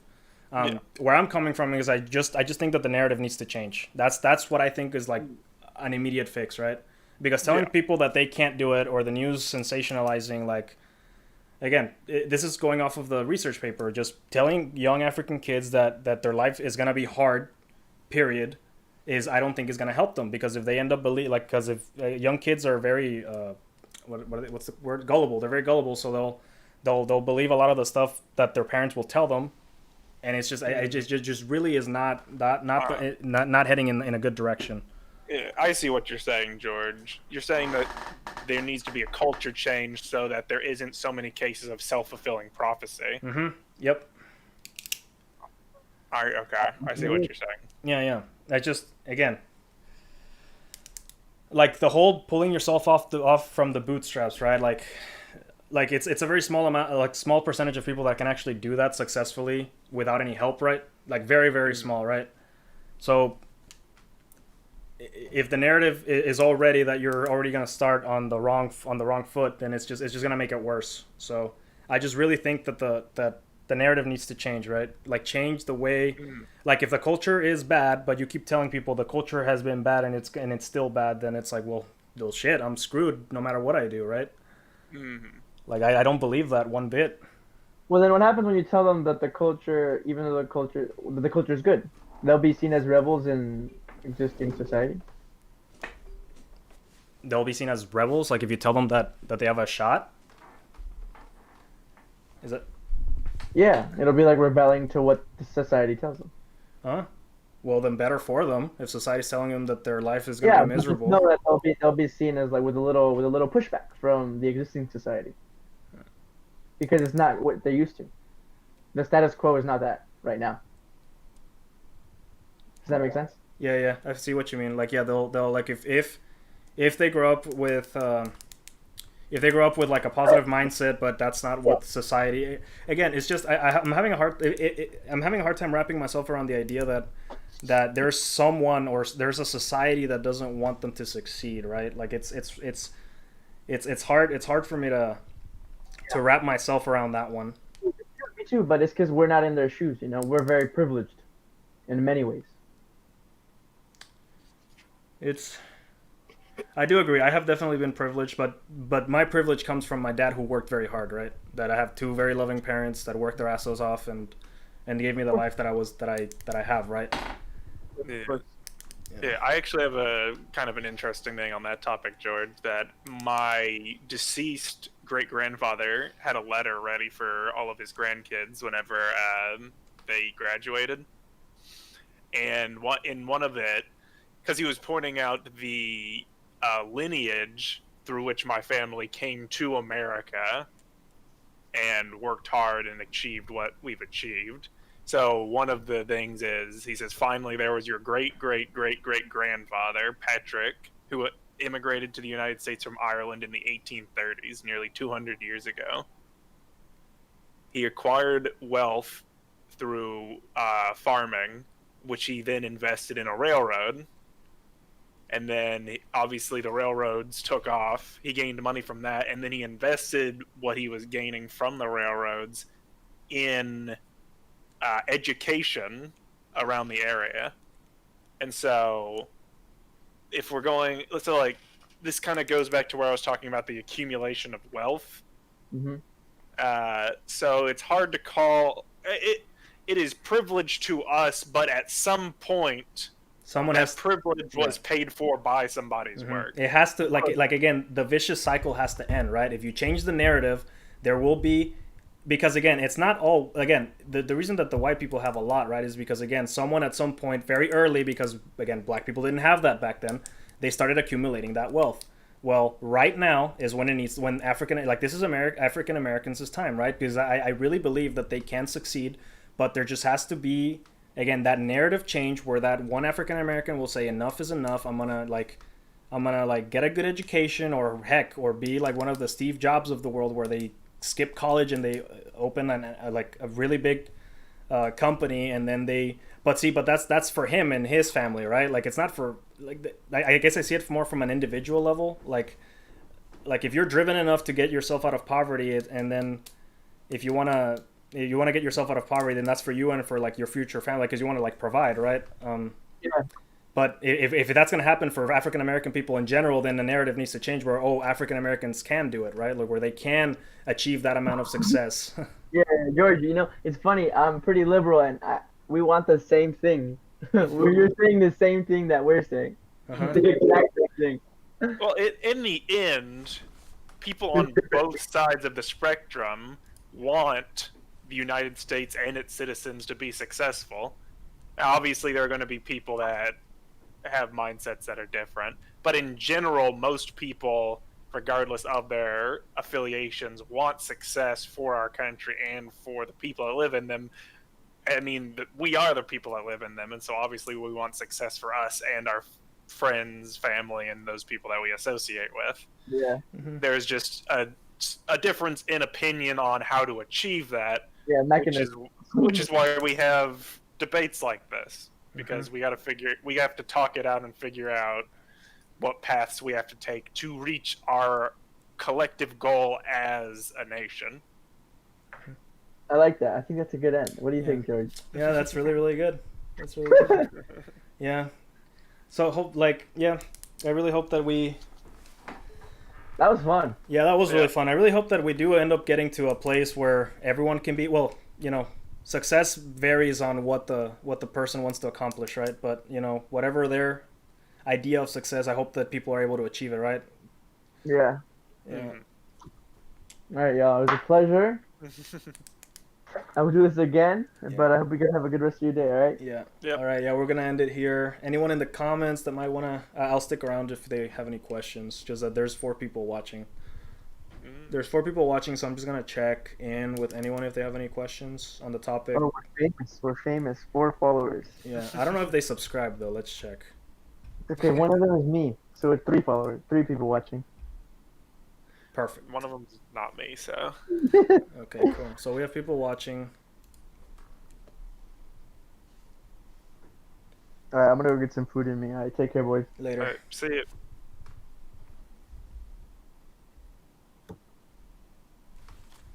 Yeah, I'm gonna. My sister called while we were talking. I'm sure she wanted to wish me a happy birthday, so I'm gonna call her. Yeah, oh my god, I forgot. Well, I did wish you a happy birthday already, but happy birthday again, man. Hope you enjoy the rest of your day. Yep.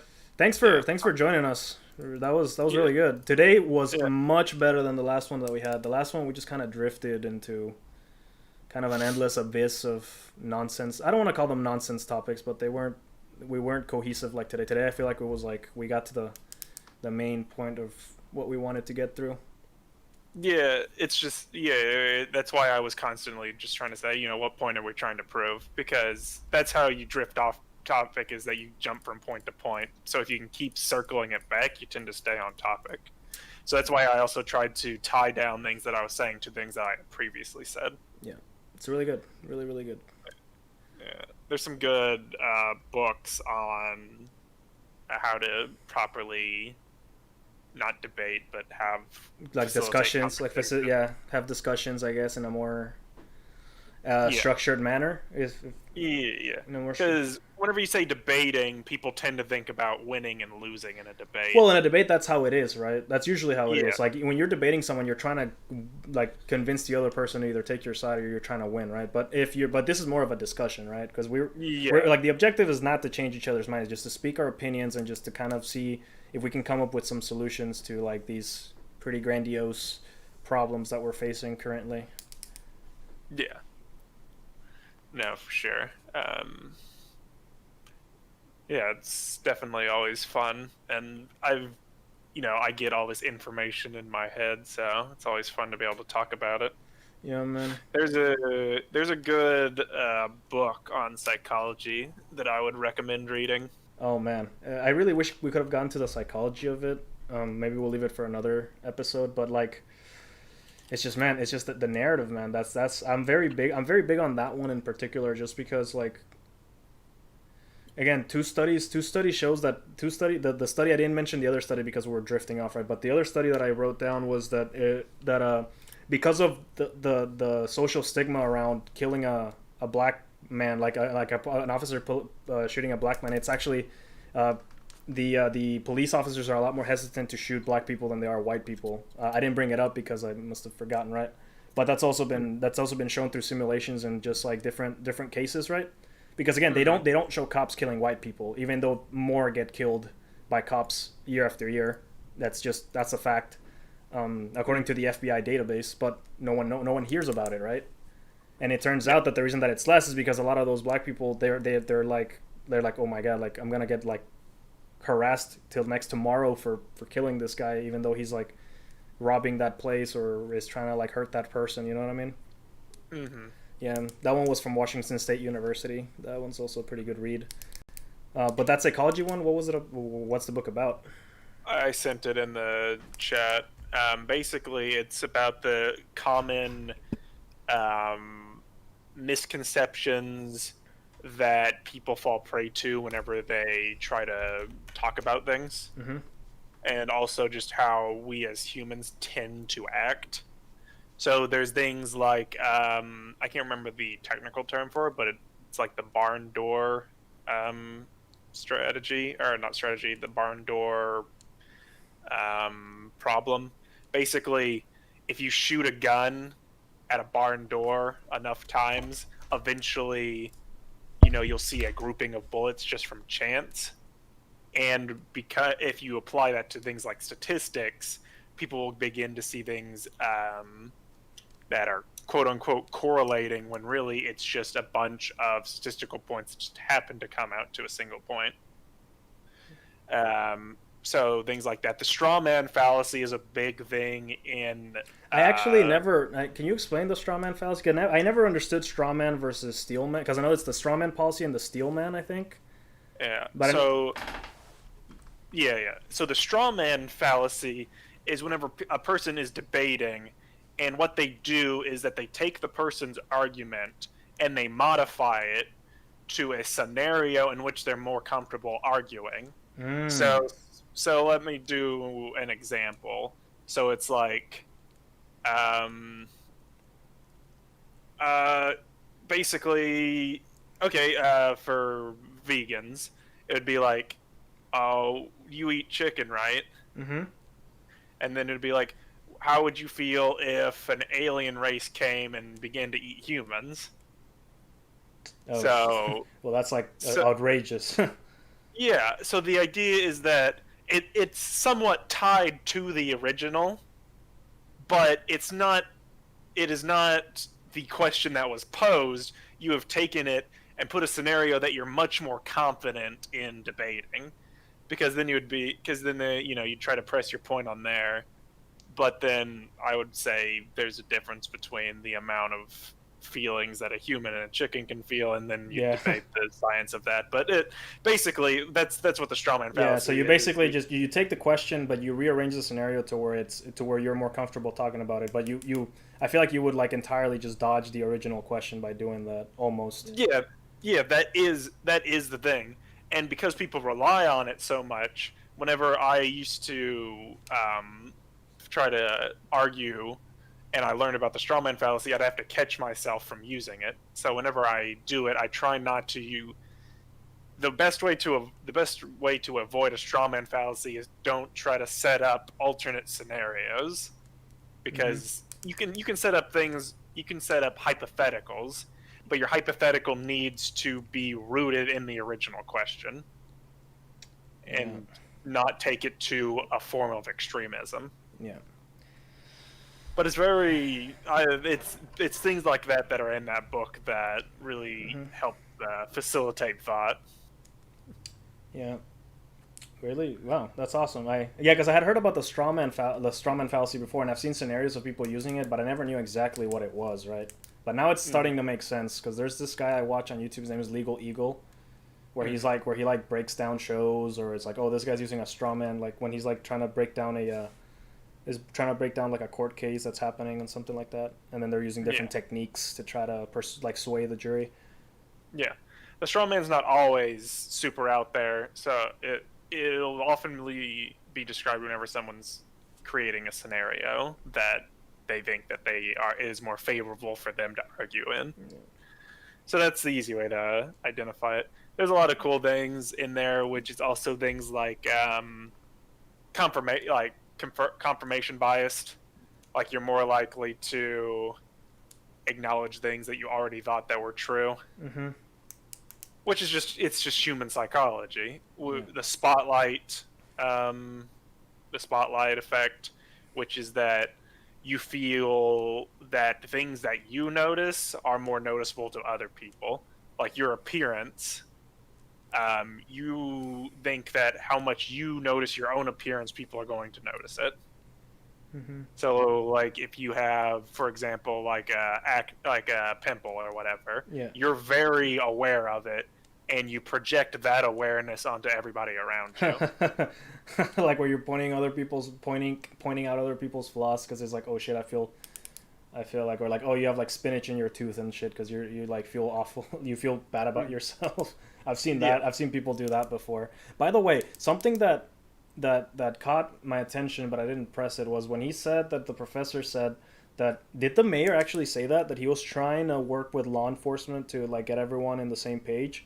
That actually sounds like a pretty good idea, but that doesn't seem like it's what they're doing. Is Yeah, I haven't seen anything about that, so I can't confirm or deny it.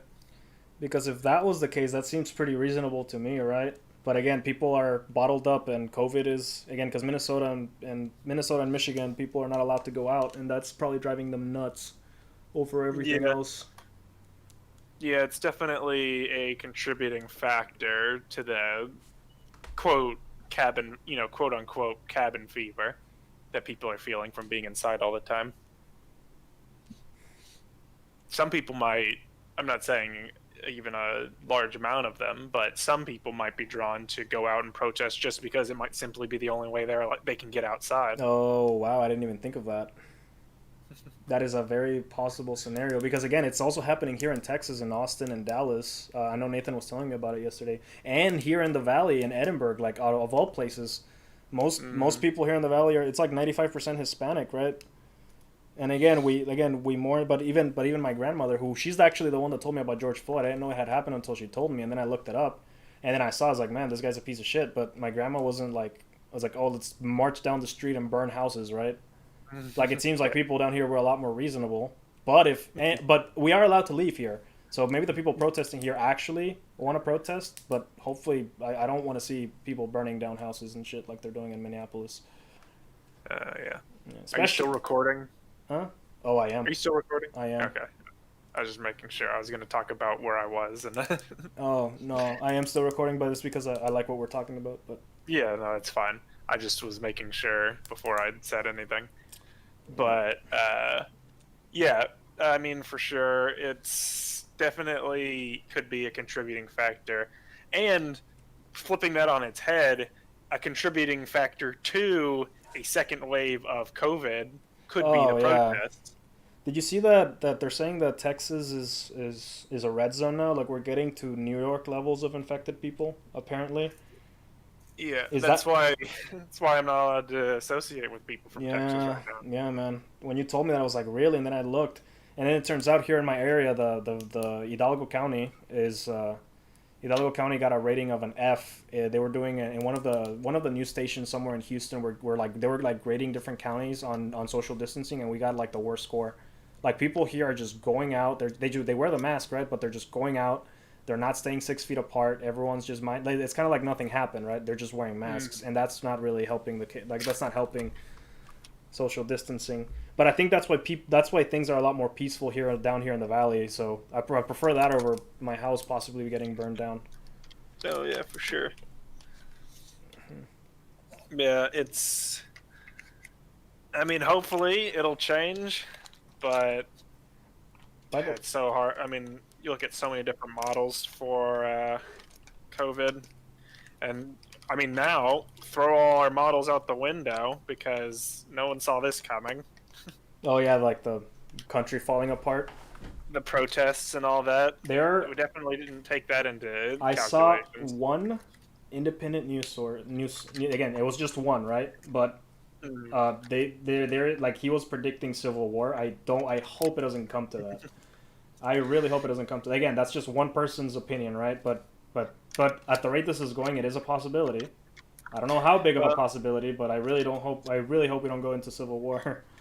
It probably won't quite come to that because for a civil war there needs to be a certain amount of the population that needs to be willing to die for what they want. That's true. And I don't think most people are willing to die for what they're protesting right now. Yeah. And they need, because also if you do a civil war, you won't have mob mentality like you do whenever you do something like rioting. Mm-hmm. Like everyone has to be on the exact same page, but I really don't like. Again, I don't think the rioters know what they're rioting about. Like that's my whole thing. That's why that's why I disagreed heavily with the whole because of the riot this guy went to prison. It's like no, I don't agree with that because I'm pretty sure that if anyone was caught on camera doing police brutality, I'm pretty sure that guy is getting what he deserves, right? Now I'm not saying that cops don't get away, but again. I feel like everything that like the comments that come from that side of the aisle is like it's because like if we lived in a perfect utopia, which realistically we don't. That's never gonna happen ever. Humans are flawed by nature. It's unreal. It's unrealistic to think that flaws in the system aren't gonna happen. That's just, and it's not being a pessimist. That's just how it is. But we can make the best out of a shitty situation. That's how I see that particular thing. Yeah, I mean it was basically what I was trying to point out with how if you break down the timeline of human existence, we're doing a lot better. We're not going around destroying kingdoms. Mm-hmm. the U.S. generally advocates for peace. Like they want peace around the world. That's why I love this country. It is literally the freest country that has ever existed in the history of humanity. But I feel like I actually talked about this with Nathan. I feel like that freedom is coming at a cost because again, you have the right to protest, you have the right to have all these opinions, right? And if they become overly popular, then people can revolt, right? So that is a small price to pay for freedom, but I do believe that we will come out of this stronger than ever. Kind of like a 9/11. I know people believe that it was a conspiracy. I'm not one of those people, but I know people that do believe that it's a conspiracy. But the United States was so united during 9/11. It was unreal. People were signing up for the military. People were ready to die for their country. Like when we are in a low, we are typically like the most patriotic country in the world, but it's not happening. Like right now, it's not happening. And I really think that the news pretty much saying that capitalism in the United States sucks is a huge contributing factor. Like that's my opinion on that matter. It's not helping. Yeah. The news stations definitely aren't acting very accountable right now. I was not for wrong reasons, but I was laughing a little bit when I saw that the CNN headquarters was getting broken up because they're the ones that they're the ones pushing the narrative harder than anyone else. Like they won't admit to anything that Trump has done that has been good. They are always constantly like pointing out like all these like different police brutality things. They're always exaggerating the truth. Sometimes even putting blatant lies on on the networks, right? Of all places that I thought that would probably be safe, because I feel like a lot of people buy into that stuff. I never expected CNN to get burned down it didn't get burned down, but it's like pretty much getting burned down to the ground. And they're actually just destroying their headquarters. Yeah, I mean, when people lash out, they'll lash out at everybody. It's just funny, like why not Fox News? If I thought they were the bad guys according to the narrative. Well, they might go after them. Maybe. I don't know. It's just that, well, Fox News is probably headquartered in a more conservative state. Not as many protests are happening in those conservative states, so it's less likely to be attacked. Yeah. Oh, man. I really wanted to get to that point because I did notice that most of those riots are happening in liberal states, right? I guess I should have probably been more clear on that when I wanted to talk about the government. Because it is happening again, Minnesota is the most liberal state, even though people think it's California. Did you know that Ronald Reagan was going to be the second president that won in a landslide? He won 49 out of 50 states. The only state he did not win was Minnesota. Did you know that?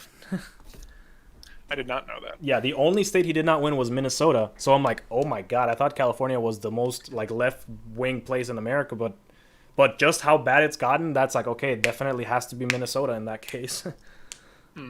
Like these people will not, like they will not change their political views no matter how wrong they've been. Yeah.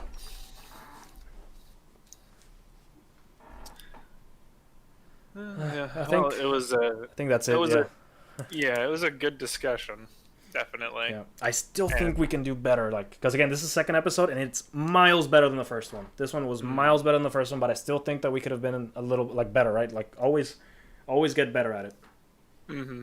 I mean, it was great because there was not interrupting. I mean, every once in a while we wouldn't know. We'd both try to start sentences at the same time. And you do that little thing where you both kind of start and stop. The only time I feel like there was interruptions was for like clarification. Is like, wait, what do you mean by this? And I feel like we were very good about that. No, it was a very respectful, which was great. Yeah, and the first episode that we did, I was very clear on that. Is like, hey, we're not here to tell.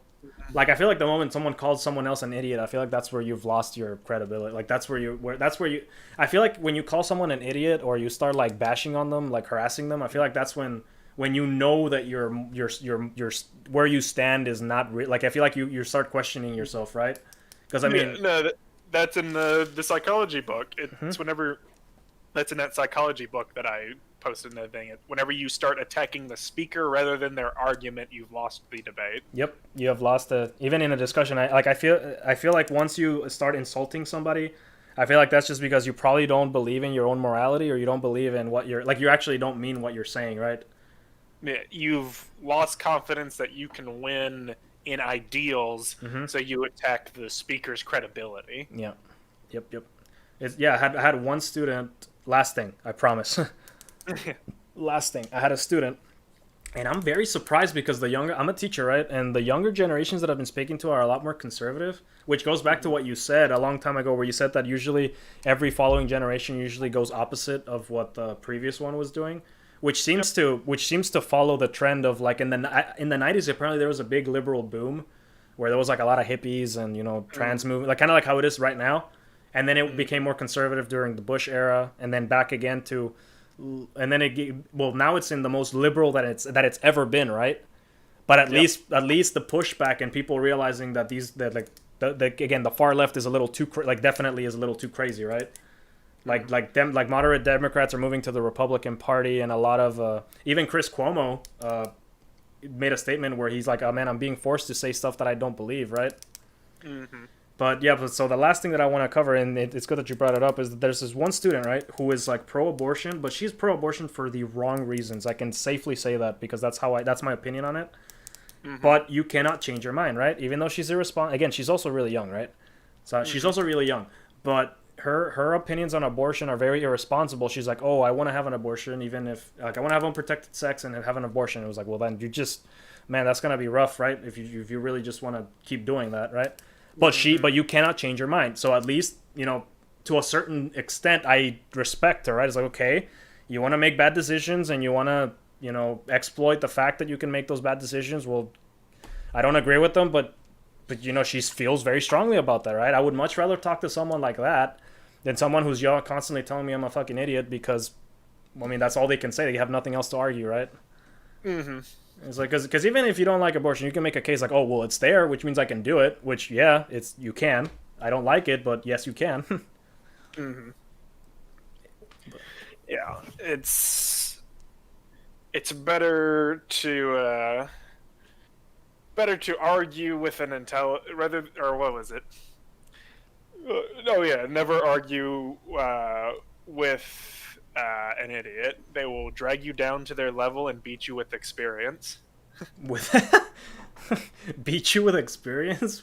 Yeah, they'll drag you down to their level. Oh, I see. Calling and all that, and they'll beat you with experience because they always devolve to name calling and stuff like that. Yeah. It's funny.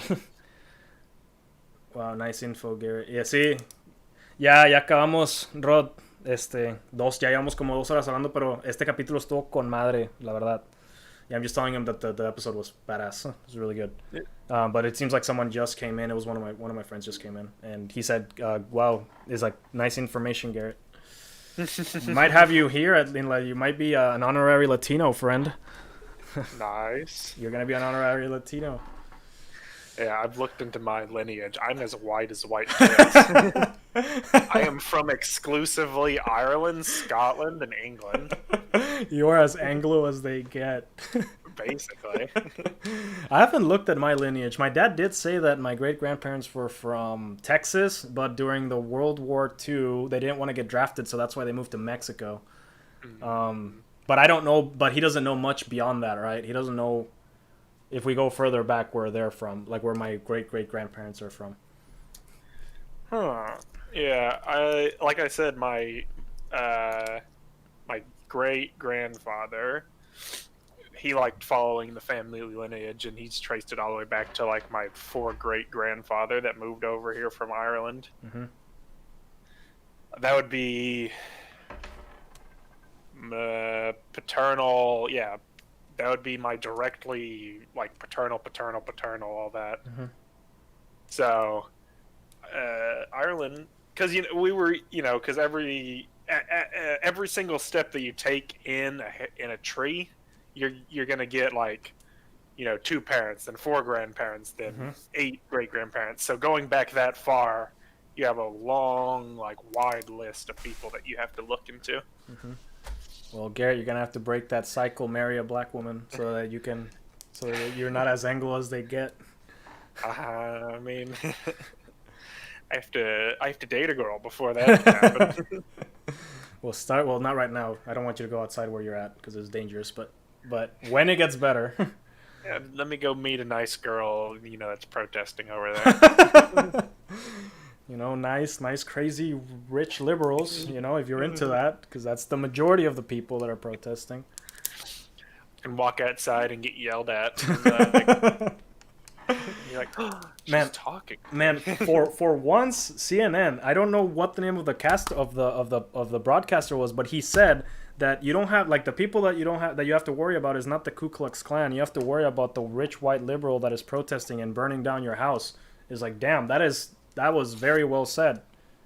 Because, like, what I've noticed from the Ku Klux Klan, at least now, right? Like, before they actually would, like, do some ludicrous shit. But at least now it seems like they're more talk than anything. Because there's such a small number of people that still believe in that cause. Yeah, And they're a small number, and they'll know that people will crack down on them. Mm-hmm. Yeah, so they'll still say some racist shit, but I don't see them actually committing acts of violence. Meanwhile, these white liberals are going crazy, dude. It's crazy. Yeah, the only white supremacy you have to worry about are generally the lone wolf gunmen. Oh yeah, the ones. Yeah, I see the ones. So I mean, because it still exists, but they Yeah. tend to be more of the social outcasts. Yeah, the ones that want to shoot up the school kind of deal. Yeah. Yeah. What was it? Oh yeah, that kid that shot up El Paso. He was from. Oh yeah, he was John's neighbor. I remember. He's from Allen. Yeah, I wasn't gonna name drop him. Yeah, while we were recording. Yeah. But I remember. Yeah, I do remember John saying that he was his neighbor.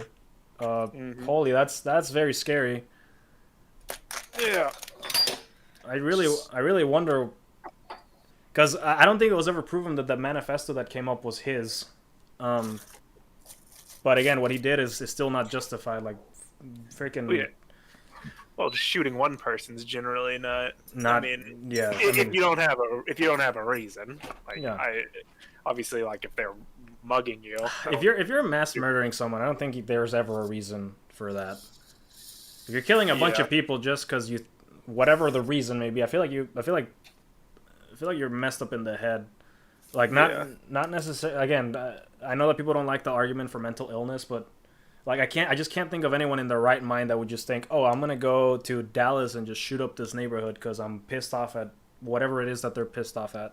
Especially if he's from John's neighborhood, then he comes from a pretty well off family. Then, like, what's his excuse for shooting up his probably socially awkward. Probably didn't do well with getting friends or girls, and whenever people, and that's often self-inflicted because if you try hard enough, you can always make friends. Mm-hmm. But probably that happened, and then people that have some, I don't know if he had mental illness or anything, but at least a mindset that they can't recover from that, they lose all hope, then they try to reach out for an ideology to believe in. And whenever you do that, that's a slippery slope, because if you go onto a violent ideology, they've got nothing to lose. And so they, they've got nothing to lose. Whenever you got someone who's got a evil ideology and with nothing to lose, it's a very dangerous individual. I just remembered. So remember I told you, so I'm a teacher, right? And they trained us for like an active shooter situation. Like the sheriff from my county showed up, and they were training us on like an active shooter situation. And I already know the protocol, right, on what to do when they do it. Apparently the police have gotten so good at like active shooter situations, because again they made the academy. He said it was between 6 to 8 months now instead of like 6 weeks. So what Abraham said wasn't wrong, but they have gotten a lot stricter. So the quality is definitely up, at least from back then. The quality is definitely better. But I do remember that he said, because again, this guy talks to police officers all over like the United States, and they talk about like what people's motives are, and the main motive overall, and now you mentioned like social outcast, the main motive that he mentioned was the fact that they want to have like their 3 minutes of fame, right? And these people know that.